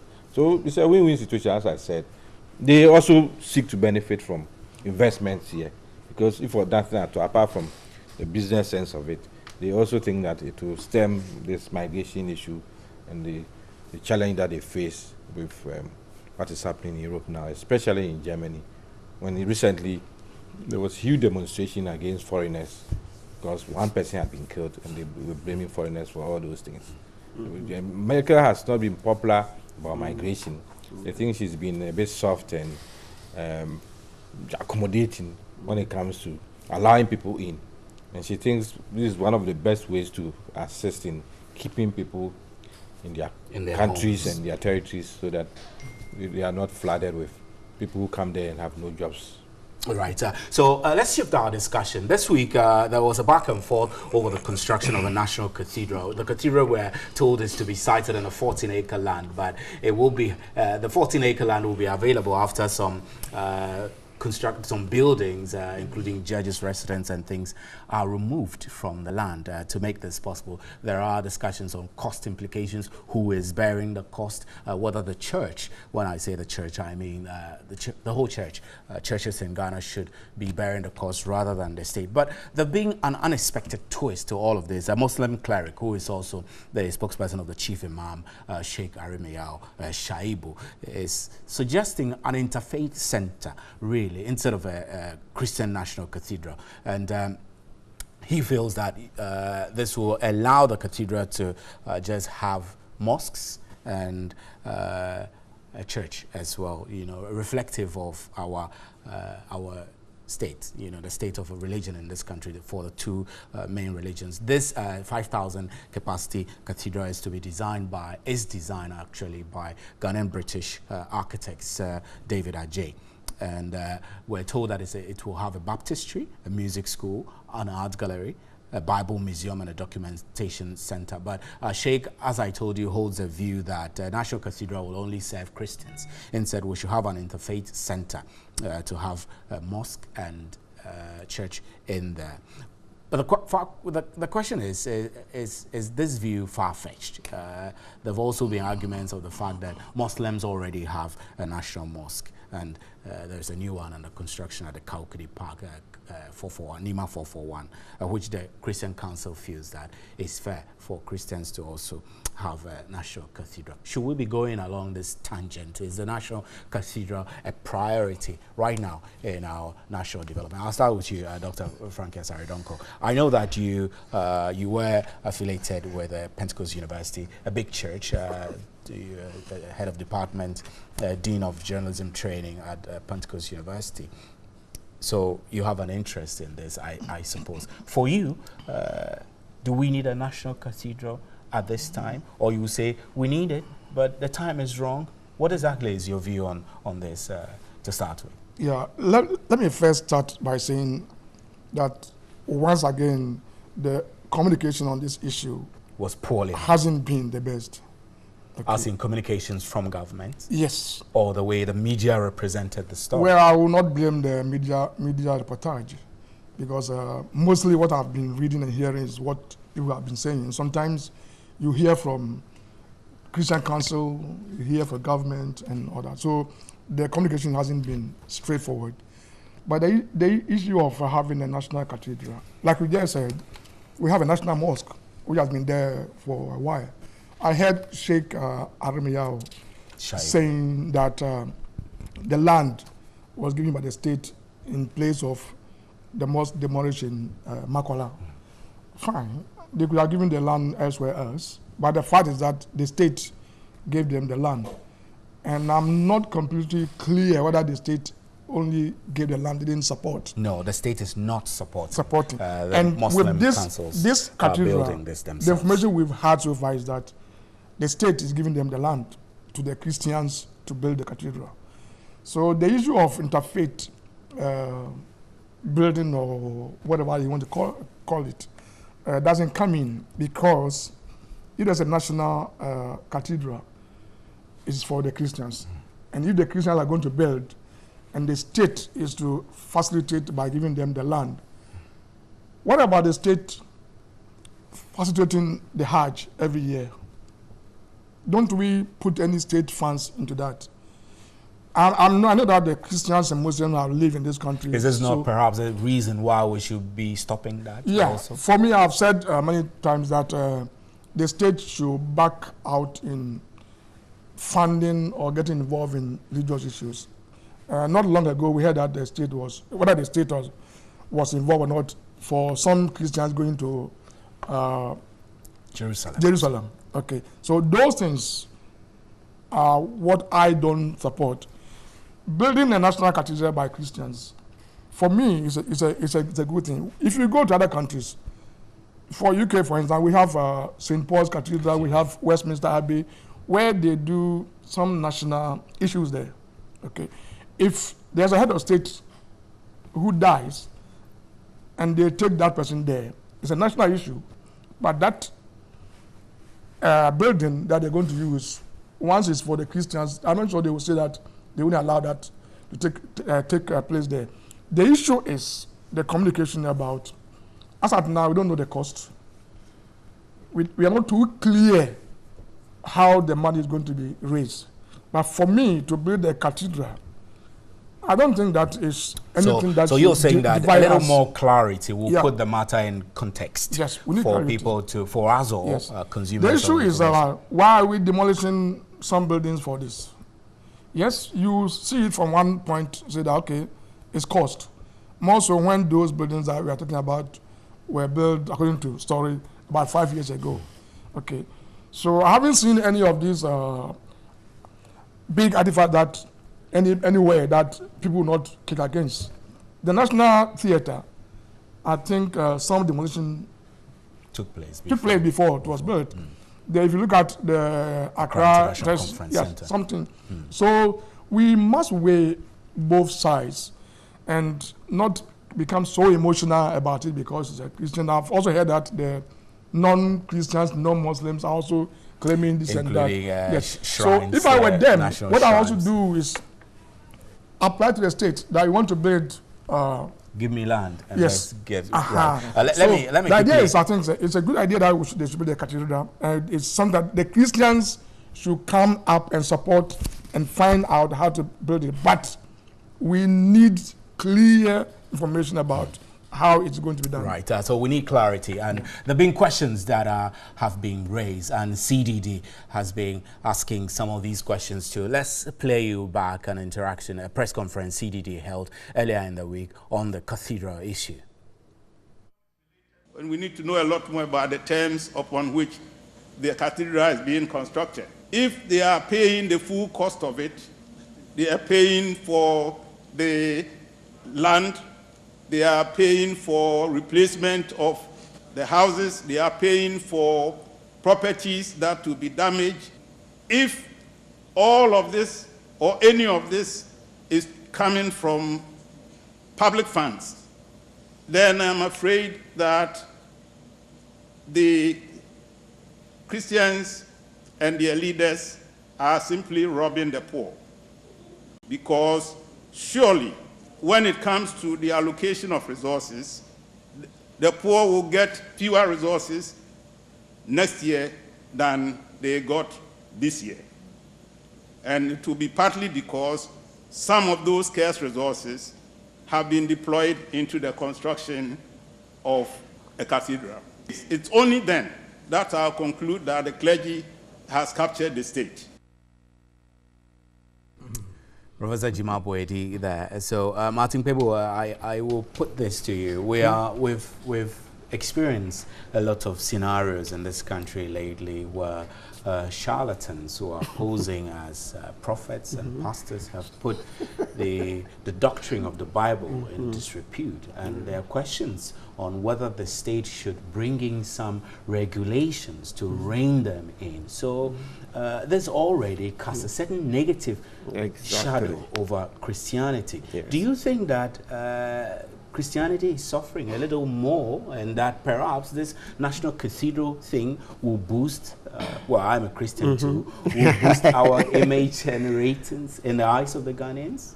Not at all, you know, at least judging from the media commentary. So far, to be candid, those against the siting, that's the venue, the proposed site, far more outweigh those in support. So perhaps if there are people who support the current venue, then... Are you against the siting? Oh yes, definitely. For the siting? I'm against the siting. You're against it, one, because judges' residence have to be pulled down? Or yes, not because it's judges, the cost. Because of the cost. You see, this is a nation that currently, you see, once again, let's not forget the timing. Timing is very, very critical. When 1,700 workers are going home with their... It's not just 1,700. 1,700 times 4, we are looking at about, is that almost 7,000? Yeah, close to 7,000 human beings are being affected. And at that same time, you want to pull down buildings, existing structures to put up a cathedral. You see that the timing is very wrong. It's like wrong priorities. So the timing terribly affects this cathedral. Beyond that, otherwise, you think the cathedral day is not bad? No, so there is good. So let's go to this. Let's say a bare land. Take it to a Brie or somewhere. Oh, a Brie will be far. My hometown. I think Samson, the Joy FM, this news file host, he suggests somewhere on the motorway there are vast lands. So let's just change the venue, the site. Let me get a view of Obiamwa on this. Thank you. It's a compliment that you always mention a Brie. I've heard it. I've heard in some places that let's go to a Brie. I don't know whether by that they mean that a Brie is far away or a Brie is ideal place. A Brie will welcome everybody. Well, my friend Frank was talking about communication. The reality is that the world in which we live, sometimes you have to repeat yourself several times, depending on who decides to bring up a topic. Because this cathedral thing was mentioned in 2017, Independence time. 2018, the president went to unveil the whole design and everything, and stated what he thinks it can do for us. So there being enough communication. Until somebody last week on his program decided to lead the program with his own thoughts about the cathedral. And throughout the week, there's been this bag going, and then if you're not careful, you say that, oh, the communication has not been well done, that is why. But this thing started last year. And if I may quote the president, he says it's conceived as a physical embodiment of unity, harmony, and spirituality. The Ghana National Cathedral will be the nation's ceremonial landmark, Ghana's mother church, where all faiths and denominations are welcome to gather, worship, and celebrate in spiritual accord. That's why he said that cathedral will not be for any church. You can't say that it's for Methodist church or for, but it's a place that we always do national thanksgiving. Where do we do and Muslims can also hold national thanksgiving. I'll come to that. I'll come to that. Yeah. We always do national thanksgiving. Where do we do it? Independence Square. And then if the weather doesn't favor us, what happens? We always complain that how come we don't have a place where we can gather even when the weather is not favorable, and then continue with a program like this. And the president was even mentioning swearing in of presidents and all those things. So if at the end of the day we have a facility which can host a number of events, I don't think there's anything wrong with that. No. And what the government is saying is that we can contribute to this. What we will do is to offer 14-acre land for this edifice. And by the way, this matter has been sent to the Supreme Court. So I try to be careful when I'm making these statements, because James Kobna Bonfair has gone to court to say that the state should stay away from Hajj and Cathedral, and that the state should not put in a peswa when it comes to Hajj and Cathedral. That is his opinion. So this matter is in court. The matter is in court. Be able to discuss this. Yes, but certainly, if you ask me, I'm saying that it's for a good cause. If you are to think about, remember when we were building the Jubilee House, President Kufuor made a statement. Sometimes we know the cost of everything, but we don't know the value of anything. If we were to think of feeding every child, getting a home for every citizen, sending every child to school, before we think of these things, it will never happen in our lifetime. So if there's this collaboration, national appeal that, oh, we think it's a good thing, if for nothing at all, it's a place that we can all gather. We are not saying it's only Christians who can even go there. That's what the president said, all faiths. If there's national thanksgiving is not for only Christians. It's a state event and everybody is welcome to praise your God, to praise Allah, or to pour libation. I'm afraid we need to take a quick break, and we'll be back and we'll take other views on this. I haven't finished my views Newday anyway. Saturday. I haven't reached anywhere at all.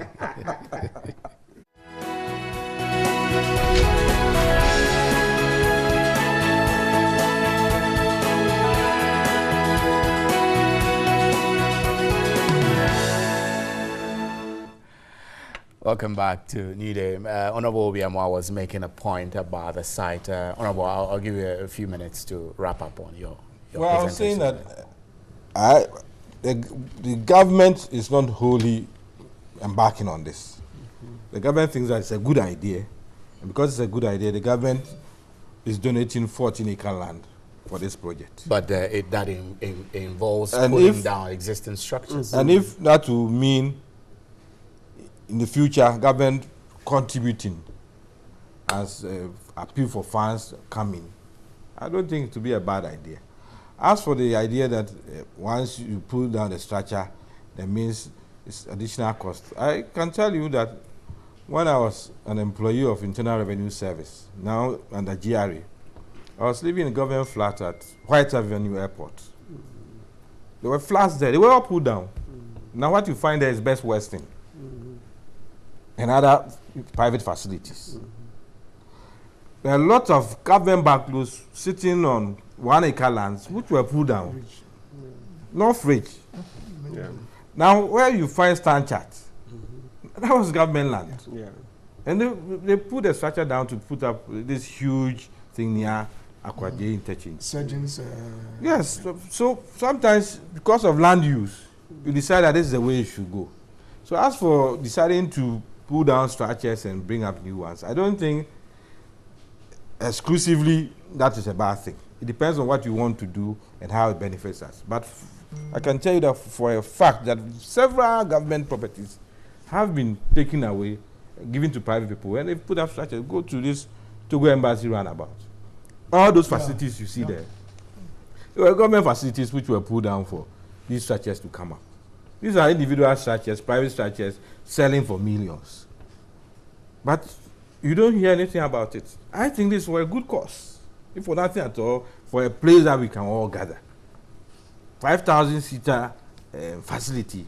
It's good for the nation. And if you look at architecture, we are not it's a debating tourist that. attraction. It's good for nothing at all. Site. We can argue about the site, but I also think that if you look at that enclave, State House, Conference Center, if you're having this facility close to it, I don't think it's a bad idea. And it's not. And the place is so cramped up. I mean, for 14 acres, it won't be cramped up. 14 acres, it's 14 times 4 plus that you're talking about. Talking about 56 plus. It's not crammed in. But what I'm saying is that at the end of the day, if that facility will serve us well, people are worried that, as I said, we have so much to spend on other things. Why are we spending on? What about suggestions by Sheikh Arimiyao that I answered it by saying that this is interfaith? An interfaith center where there will be a mosque inside there. No, not necessarily, because a mosque has been built. Nobody said that a church should be built inside a mosque. There are different faiths. Then they have their own forms of worship. So I don't see why you should think that a mosque should be placed inside a church or a church should be placed inside a mosque so that to show that you are multi-faith. I don't think that facility will serve every purpose. National events. So Muslims can hold their Eid festivals. Certainly, if they think that that's the facility that they can. After all, just recently they went to the Jubilee House to visit the president, and they performed even their function there. You understand? So it's not like every Sunday you go there to worship. That's not the kind of facility that we are talking about, the president is talking about. Now, every Sunday, which church will go there? But it's a facility that when it comes to such occasions, you can use. We may argue about the cost. Now, Frankie was talking about communication. This is a private thing. Government is supporting. Those in charge may be able to answer some of these questions. It's not that everything government should take it upon itself to answer when even it's not required to answer. Then all the questions will then come to you. But those who have been put in charge should be able to also tell us how far they've gone and what is happening. As I said, somebody has done a very good architectural design for us, and we should take it from there. Right. I think in the long run, people will come to appreciate it. After all, when we're building Conference Center, National Theatre, Conference Center, there was so much hue and cry. The Pink Lady, that's what they called it. But now that's the only facility we have that we use here. And if you go there, that place is so small. And even before you can get a facility, it will cost you so much. And if you're going to get to this thing, I think this is the best thing that we can think. Best thing. Sam George, you think this cathedral idea is the best thing? I mean, arguments have been made by the NDC that this is a misplaced priority. Unless he wants to take it to Pram. I was actually going to start by saying that the new frontier in Ghana It's Pram. Ningo. There was supposed to be an airport. There is land for an airport, 60,000 hectares of land for an airport. It's currently being occupied by the military, and under the NDC we started moves to, because you can't have the military shooting range at Bundasi next to an airport. So the military has to move so that we can use that land already, which is government, and it comes at no additional cost to government because it's already government land. So we can easily put the cathedral. I mean, we can give the state 100 hectares if they want for a national cathedral. So obviously you support the idea of the cathedral. In Ingo, chiefs don't own lands, it's families. The families own lands. Yeah, the family has land. We can talk to government about it. But you see, my issue. So you support the idea of the cathedral? As a Christian, I have no problem with building a place of worship for God. My only question, I have two questions which I want to address here. Who is building? Not even who is building. Is that the primary focus of the body of Christ at this time?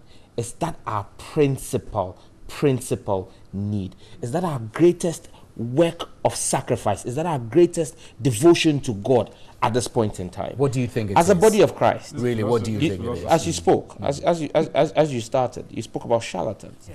I believe that the biggest challenge to the body of Christ is cleaning up the body of Christ today. That should be our focus.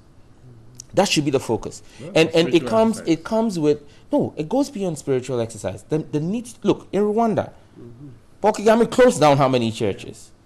And said, look, you can't have charlatans doing what they're doing all over the place in the name of God. Today, many people begin to question Christianity because they see the things that are happening. Someone who's supposed to be a pastor says that there is no heaven, and says that secular music is more interesting than gospel music, and brings a secular musician into his church to sing on the altar. That is going on in the body of Christ. You see, and that for me is where our leaders should be focused on. It spirals out into something I will call hypocrisy, and I'm being very careful here. So when you say our leaders, let's put on record, you're referring to church leaders. The same church leaders who are agreeing to put funding into the construction of such a cathedral. I ask myself, the same church leaders have gone to sit down and jump on this bandwagon and say, oh, let's do this, let's do this. The same church leaders told government, 6 years ago, when government suggested that, look, we expend government taxpayers' money on a Muslim pilgrimage. Let's do a Christian pilgrimage. They told government to get its priority right and use the money for the Christian pilgrimage that it had earmarked for the church to go and build schools and fix our roads and fix our healthcare facilities. That was what they told the government 6 years ago. That was fair, wasn't it? Now it is not fair for them to tell government that, look, whatever cost is going to come to you, we have people dying because we don't have beds in our hospitals. What has changed? What is the focus of the church leadership? But there must be consistency. No, but they are saying that there must be consistency. They are saying that they are paying for the cost. The state is only giving a land. Let's call a spade a spade. The Catholic Church, the Holy Spirit Cathedral is undergoing renovation. Funds as currently as we speak being raised for it. The target has not been met. Okay, the Pentecost Church is building a new worship center that will sit 30,000 people. My church where I attend currently has the biggest dome in Ghana, Perez Chapel. We can sit 15,000 in there. Oil Dome is being built by Reverend Sam Kranchi. Also another 14,000 seater. We're building huge temples of worship to God already. So you think that will exceed 5,000 seater. I mean, eventually will be nothing. Look, but that's the me, point. For me, this is a state infrastructure everyone can use. For me, when I hear the defense or the argument that this would be a tourist attraction, it's a very lame excuse to build a temple. Why? What is the state of our national monuments? The Kwame Nkrumah Mausoleum will attract, look, how many people will travel to Ghana on Christian pilgrimage because of a temple? No, that's not it. How many people? No, you got it. You understand me? How many people will come here? But people are making comparisons to St. Paul's Basilica and to the Westminster Abbey. Honorable Biamwa says you got it all wrong. Ghana is not a religious state. We're a secular state. So we're not looking at religious building tourism. a cathedral and using tourism as one of the benchmarks for it, for me, is neither here nor there. And what is the state of maintaining national monuments? So that whole talk about monuments and as it adding to our landscape and all of that, we have a poor history of managing monuments. This is just going to be another one. Go and look at the conference center. Go and look at our national theater. I think that is a misplaced priority at this point in time. I think it's a misplaced priority. I think that, look, as the body of Christ, question. So we shouldn't build because at this point in time, it is a misplaced priority. I believe that, look, we have temples in honor of the God we serve, and I believe that at this point in time, the body of Christ should rather be focused on seeing how well the body of Christ has done so much for the state when it comes to education, so much for the state when it comes to healthcare, social infrastructure. I believe that if we have that kind of resource, I don't think we have it, because don't forget, the church does not have money sitting on its own. If the church says they're going to build that infrastructure, it is the ordinary church worshipper who is going to be burdened with raising the funds for that. Now, this ordinary church worshipper does not have good roads to their homes. They do not have jobs to go to. They do not have beds to sleep in when they fall sick. The church should rather see how well we can partner with the state to expand church social infrastructure. That is my view to this. Another temple, not yet another temple.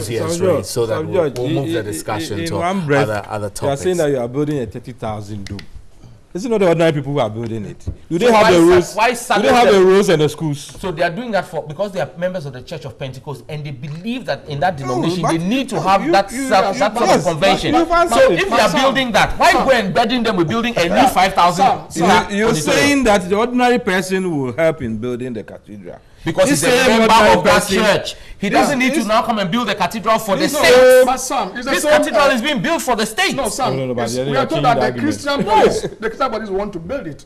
Yes, if at the end of the day, Christian bodies don't want it. Don't want it. Let's get this right. The Christian body in Ghana did not approach government to say we want a temple. Now they're spoken. No. They said they want to build it. And look, it's post-facto rationalization. If this was a meeting by the Council of Bishops, the Methodist Church, the Presbyterian Church, the Ghana Christian Council, Ghana Pentecostal and Charismatic Movement, NACAP, they came together and came to government and said, we want to build a temple. Give us land. That's a different issue. This is a president who said, I went to Washington, I saw the national cathedral there, and I think we should have one here because we should have a place of worship. Then the church is now coming on board to say that this is not a position of the church. Reverend Dr. Kwabena Opuni, the former general secretary of the Christian Council, says that the president shares his idea of having a national cathedral with us. Yes. It's so the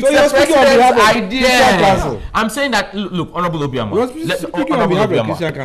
Again, let's be strict and straight here. Okay.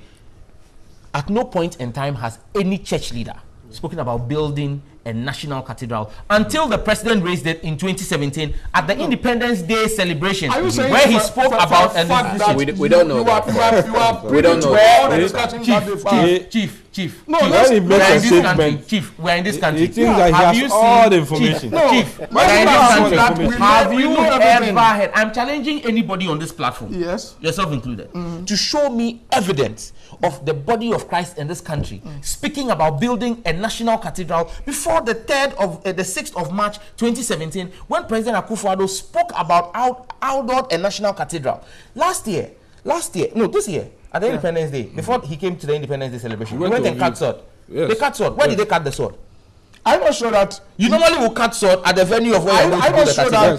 So that's the question I'm asking. The venue is not where you are going to break down. Look, we are a country that does not need more temples. I'm coming, Chief. We are a country that does not need more temples for God. We're a country that needs more critical thinking for national development. We're a country that spends more time praying than more time thinking. This is why it's for quotes. No, it's not for quotes. It's not for quotes. I'm telling you, Honorable Obiama, let me tell you something. We are here and celebrating VW coming in. We are here celebrating VW coming in. Was it by prayer that VW was built?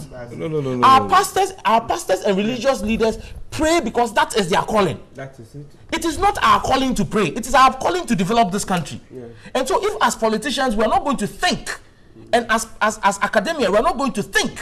And we all want to go into the realm of what is the realm of spiritual leaders. We will not develop as a country. The fact that this decision has been taken doesn't mean that nobody is thinking. Critical infrastructure for this country. We should reigning. The fact that we are doing it doesn't mean we are not thinking. I'm not saying we're not thinking. I'm saying we need more thinking, more critical thinking. Let me get the views of Dr. Saridonko on this, possibly Martin. I think we have to move the discussion forward. I think some you are making a wrong assumption. By saying that we need more thinking, yes. But if you say you are not thinking, I don't think I will agree with you on that. You see, if our priority is to build the cathedral when we do not have enough beds, let's do more thinking. Let's not assume that. Is it our priority to build a cathedral? I don't think we are privy to whatever discussion the president might have had with the church before. And then since he said that, I haven't heard any church leader coming out to say that, we don't even agree to this. Some pastors have disagreed with it. A majority of the big pastors have agreed with it. That's fine. All the churches have their edifices that they've built. The Church of Pentecost has got the Pentecost Center in Fete, a big place, okay? But look at, since these issues came up, all the churches, I've heard the Reverend Professor Philip Mason of Assemblies of God saying that it's the churches which are going to build it. And even a member in his church has given $2 million to that effect. So if you are saying that, because it's not a prayer that bringing VW, but as a Christian, I also got prayer. The state has people who know God to move the nation forward. So whether you believe in that or not, you don't have to chastise everybody. I think we can continue on this. The Bible tells us that prayer without works is meaningless. Right. So when we pray, we should also work. We should work. Nobody should work. Right. Let's focus on building the district. Gentlemen, we need to take a quick break. We need to take a quick break. This is Newday, Saturday edition. Very interesting discussions we're having here. We'll take a break and we'll be back to wrap up our conversations.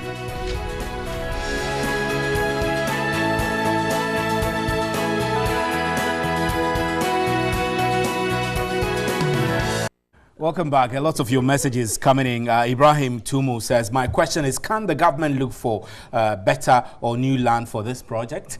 Ghana is in accommodation deficit, yet the government is willing to destroy the limited ones to build a temple. The name cathedral, this doesn't have a name, but you say the name cathedral does not fit for Muslims to worship and therefore cannot be meant for all religious denominations. Even on the design, there is a cross on top of it.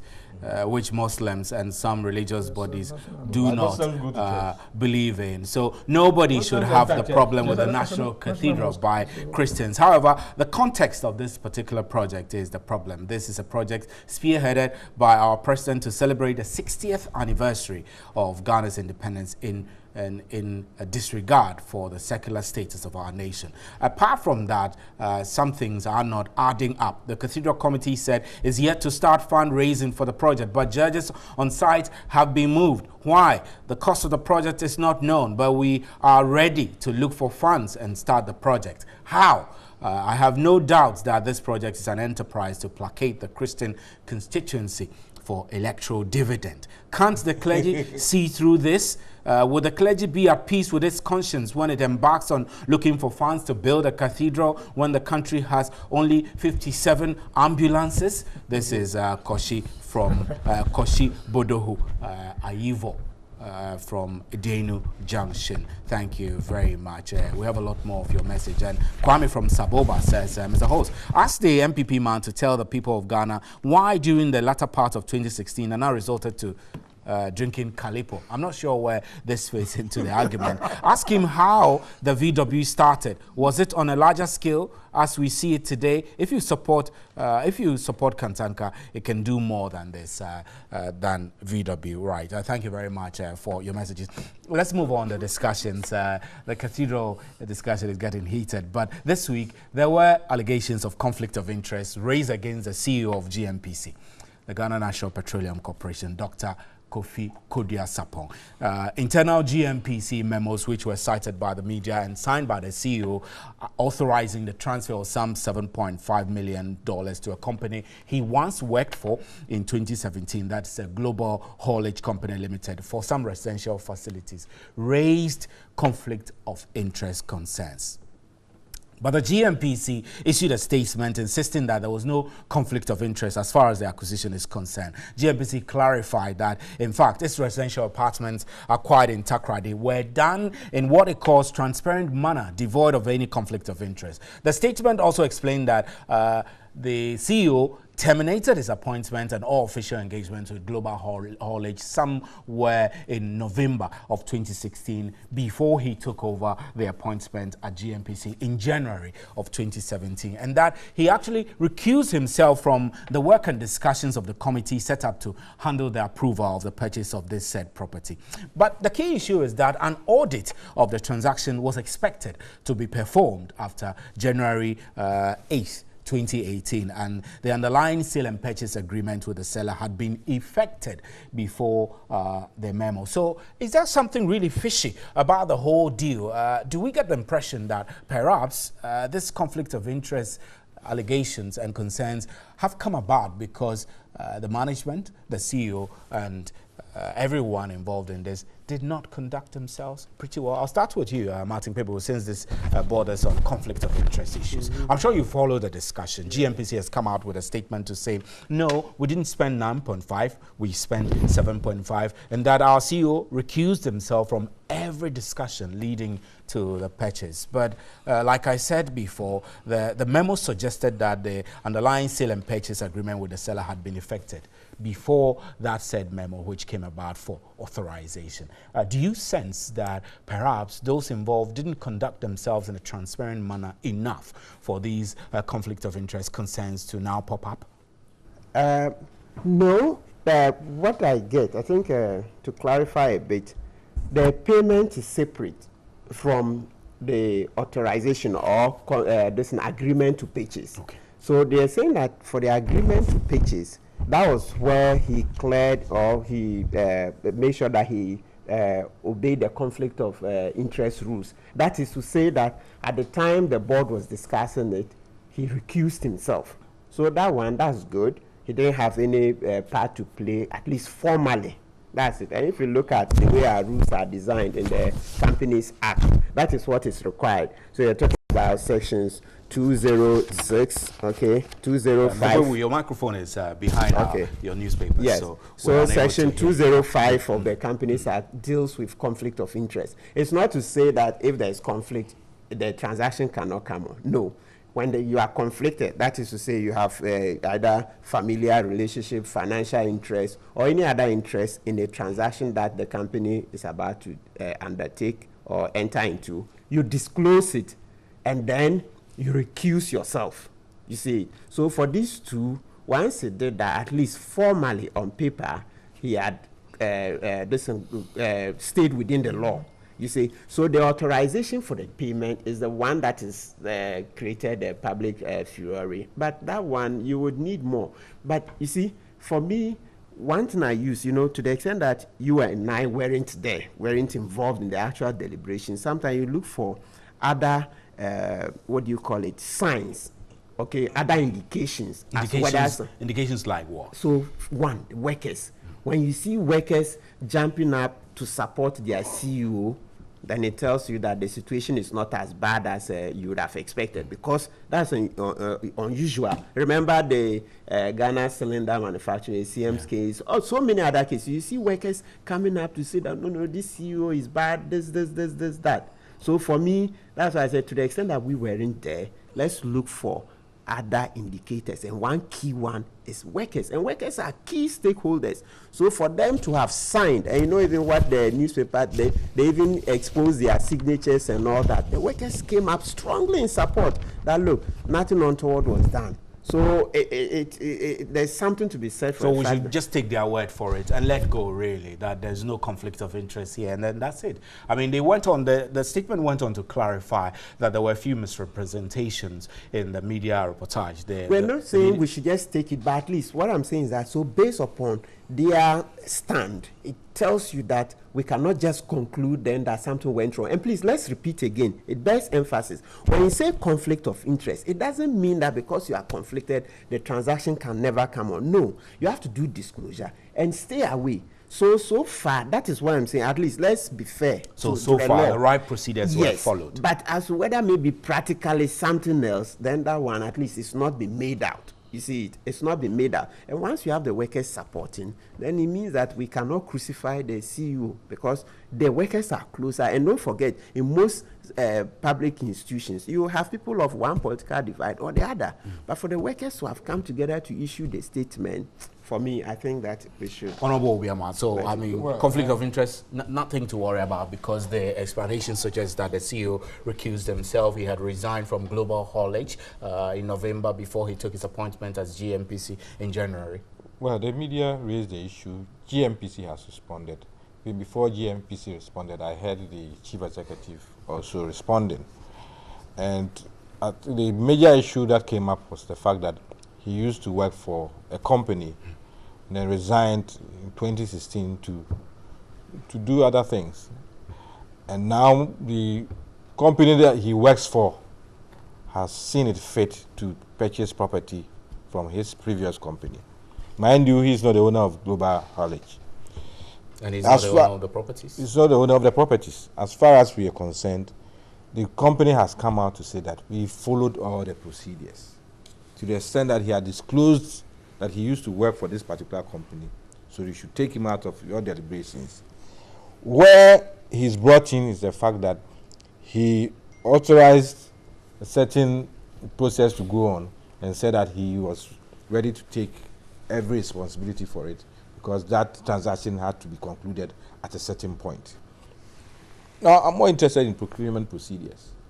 Were the procurement procedures followed? Was there due diligence? Were there breaches? There are no indications that were there breaches. How did he handle the conflict of interest situation? Do we have value for money? All these are the things that we look for. And so far, nothing has come out to show that these things were not looked at. So as far as I'm concerned, it's good to throw this in. Now, because of vibrant media and democracy, every citizen is free to bring out such issues, including, of course, pilfering of documents from institutions. And then when it helps in the democracy. I like the word pilfering of documents. It's like stealing the documents. Whistleblowers. Unofficial whistleblowers. Yes, exactly. But right to information. We're privy to this because right to information, except that when you bring it out, we should get all the full facts. Yeah. And then it should not have that negative connotation. And as if whoever is responding will then be defending what is negative. You've brought out an issue. That is your side of the story. And we need to hear the side of the story of the other person. And the party involved has come out, and the mother company has come out to say that, indeed, this is what went on. If there are other contrary situations or information that we don't have, those who put out a story should bring them so that we interrogate these things. As far as, yes. Honorable Sam Georgia, so this conflict of interest allegations that came up, explanations have been given. Everyone feels, well, Obiama is of the view that so far as... Martin Martin. Obi shopping for partners in... So, I mean, should we just let it slide, seeing that it does appear no conflict of interest really took place, no breaches of procurement regulations, etc. We don't even know what went into the evaluation of how much to pay for that property, $7.5 million, which is a lot, though. I'm coming to look at it from that angle. I mean, Martin has spoken about conflict of interest. I mean, the ingredients for conflict of interest, legally speaking, are clearly spelled out. Okay, it may. From where I sit and from the facts that have been put in the public by the media, where Dr. Asari Donko will talk about. So far, it's difficult to find all the ingredients of a conflict of interest. But do you have reason to doubt the I'm statement saying put on the out by basis GNPC? of the facts that have been put out in the public, I cannot sit here with my training and say that I'm establishing conflict of interest because I can't determine all the ingredients. That's perfect. Going forward, however, I've read the response from the company. And I think that that response raises several very critical issues. I'll raise them here. We're told that a committee of the board was set up to find a suitable property and negotiate same. Can we find out the membership of that committee? Can we find out the work that committee did? Which properties did they look at before settling on the property that has the kind of linkages that are being established? One. Based on which a value for money decision was taken. Two. We are told that there were 2 value for money audits carried out, one by AESL and another by another company called Nanakumi something. Good. Nanakumi and Associates. Can we see the audit reports, the value for money reports? The public is now. You understand me? Can we see the value for money reports that established by those 2 agencies that these were the properties that the committee that we are told was established? I mean, we want to say that due process was followed. So a committee, he recused himself, fantastic. Okay, he's mindful of conflict of interest, so he recuses himself. A committee is set up. Who are the members of that committee? Which facilities or properties did they look at? How can we see the report that advised that committee on how to settle on the property owned by Global Haulage? Now, that value for money audit must explain to us why six 2- and 3-bedroom unit buildings in Takrady would cost us at an exchange rate of 4.8 to the dollar. Well, 36 million Ghana cedis. But no, we have to put on record that that's a prime area in Takrady. Chief, relax. It then means that each one unit of this 2- or 3-bedroom apartment is costing 6 million Ghana cedis. In Accra cantonments, what is the cost of a 2-bedroom house? Accra. And then juxtapose that against Takrady. It could be Airport Hills in Takrady. It could be in Shayeso in Kumasi. No, please say that again. The block. There are 6 blocks. There are 6 blocks, and the 6 blocks cost us 36 million. If we are doing one block. So one block cost us 6 million Ghana cedis. And that's what I'm saying, that let's do value for money. And let's see if the taxpayer whose money GNPC has used, we are getting real value for money. Then the last issue I want to raise is the prudence of management of public resource, which goes to the fact that GNPC, as we speak, has a residential property that it is building on its own.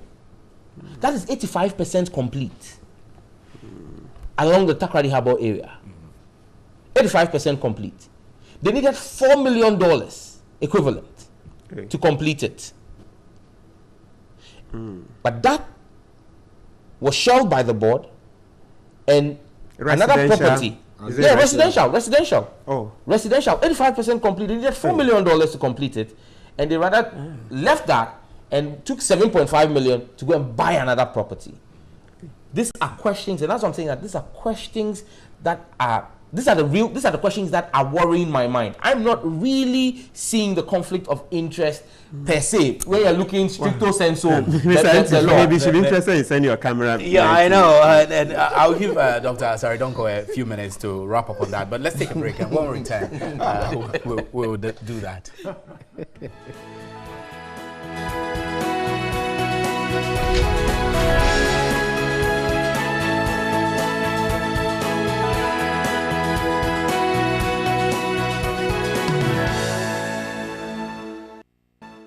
Right, welcome back. We have less than 7 minutes to wrap up, really, New Day. So, Dr. Frankie Saridonko, you've heard the discussions, how the narratives have been going, whether conflict of interest established or not established. And all of this, I must say, also comes on the back of the fact that a memo was leaked to the media. Honorable Obiamwa refers to it as pilfering.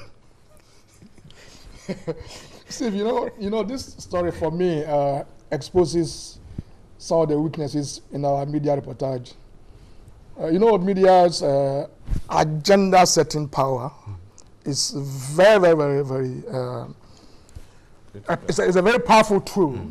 Now they've set the whole nation discussing this issue, but the media failed to give us details. One, because maybe there's no access to information. So if I were doing the story, why would I have to go ahead the story, banner headline, destroy somebody's image, without giving and not have the full details? So these are some of the things that some of the questions raised by the media Sam Nate, should be careful. You have the full Grabbing grabbing headline to sell newspapers or your media story bulletins doesn't help, because this is you put it out there that somebody has done something wrong, but you haven't gone the full length to get all the facts.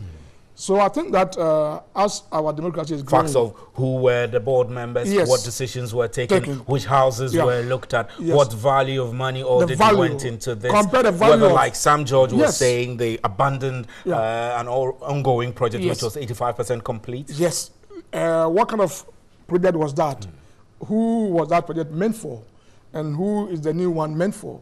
And what's the price of land in Takoradi compared to other areas of Ghana? And whether that price that was paid. So then stories should have come out with all these analysis.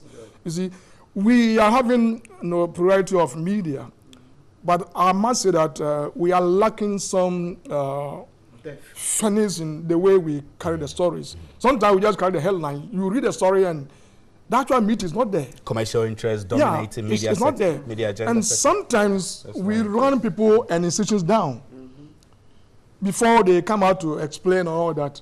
It's a duty of the journalists who put out the story. So you're saying that this was a bad story? It's a very bad story because there are so many issues that we don't have it. And that media that brought that story hasn't come back to give further evidence or further details about the story. And then you expect somebody to come and explain, come and rebut. Why it is your duty to tell the reader or the listener all the facts, okay? So what I know that because of lack of freedom of information is hampering journalists doing all this. But that should obviously we've not be done it before. Without all these laws there, you need to be sure that you get all the two sides of the story before you come in. You don't just get it a memo or a letter from a staff who must have some axe to grind with whoever is in charge, give it to you and then you run into publishing. So this story, for me, is a very, very bad story because it doesn't give the reader all the details. Because when the payments were done, who were in the board, what are the decisions, because it's around somebody's image, you should be able to bring all these facts to make sure that, oh yes, this man or this woman didn't do well. Right. Yeah. Martin Pebu, I will wrap up with you, really, your final word. Okay. Yeah, so I think generally I would go with Doctor on the point. I think I'd made the same point too, because on paper, the conflict, and also just as Sam George had stated, on paper, the conflict is very difficult. It's not possible to establish it. Yes. Meanwhile, his reputation has been run down already. Right. I'm afraid that's where we'll draw the curtains. I'm Stephen Enti, and we're grateful to Martin Pebu, Dr. Frank Esari-Donko, Honorable Obiamwa, and Honorable Sam George for attending to these discussions. We've had great interesting discussions. And to you there who made time to watch and listen to us and send to your views, we're grateful. Have a great day and enjoy the rest of our programs.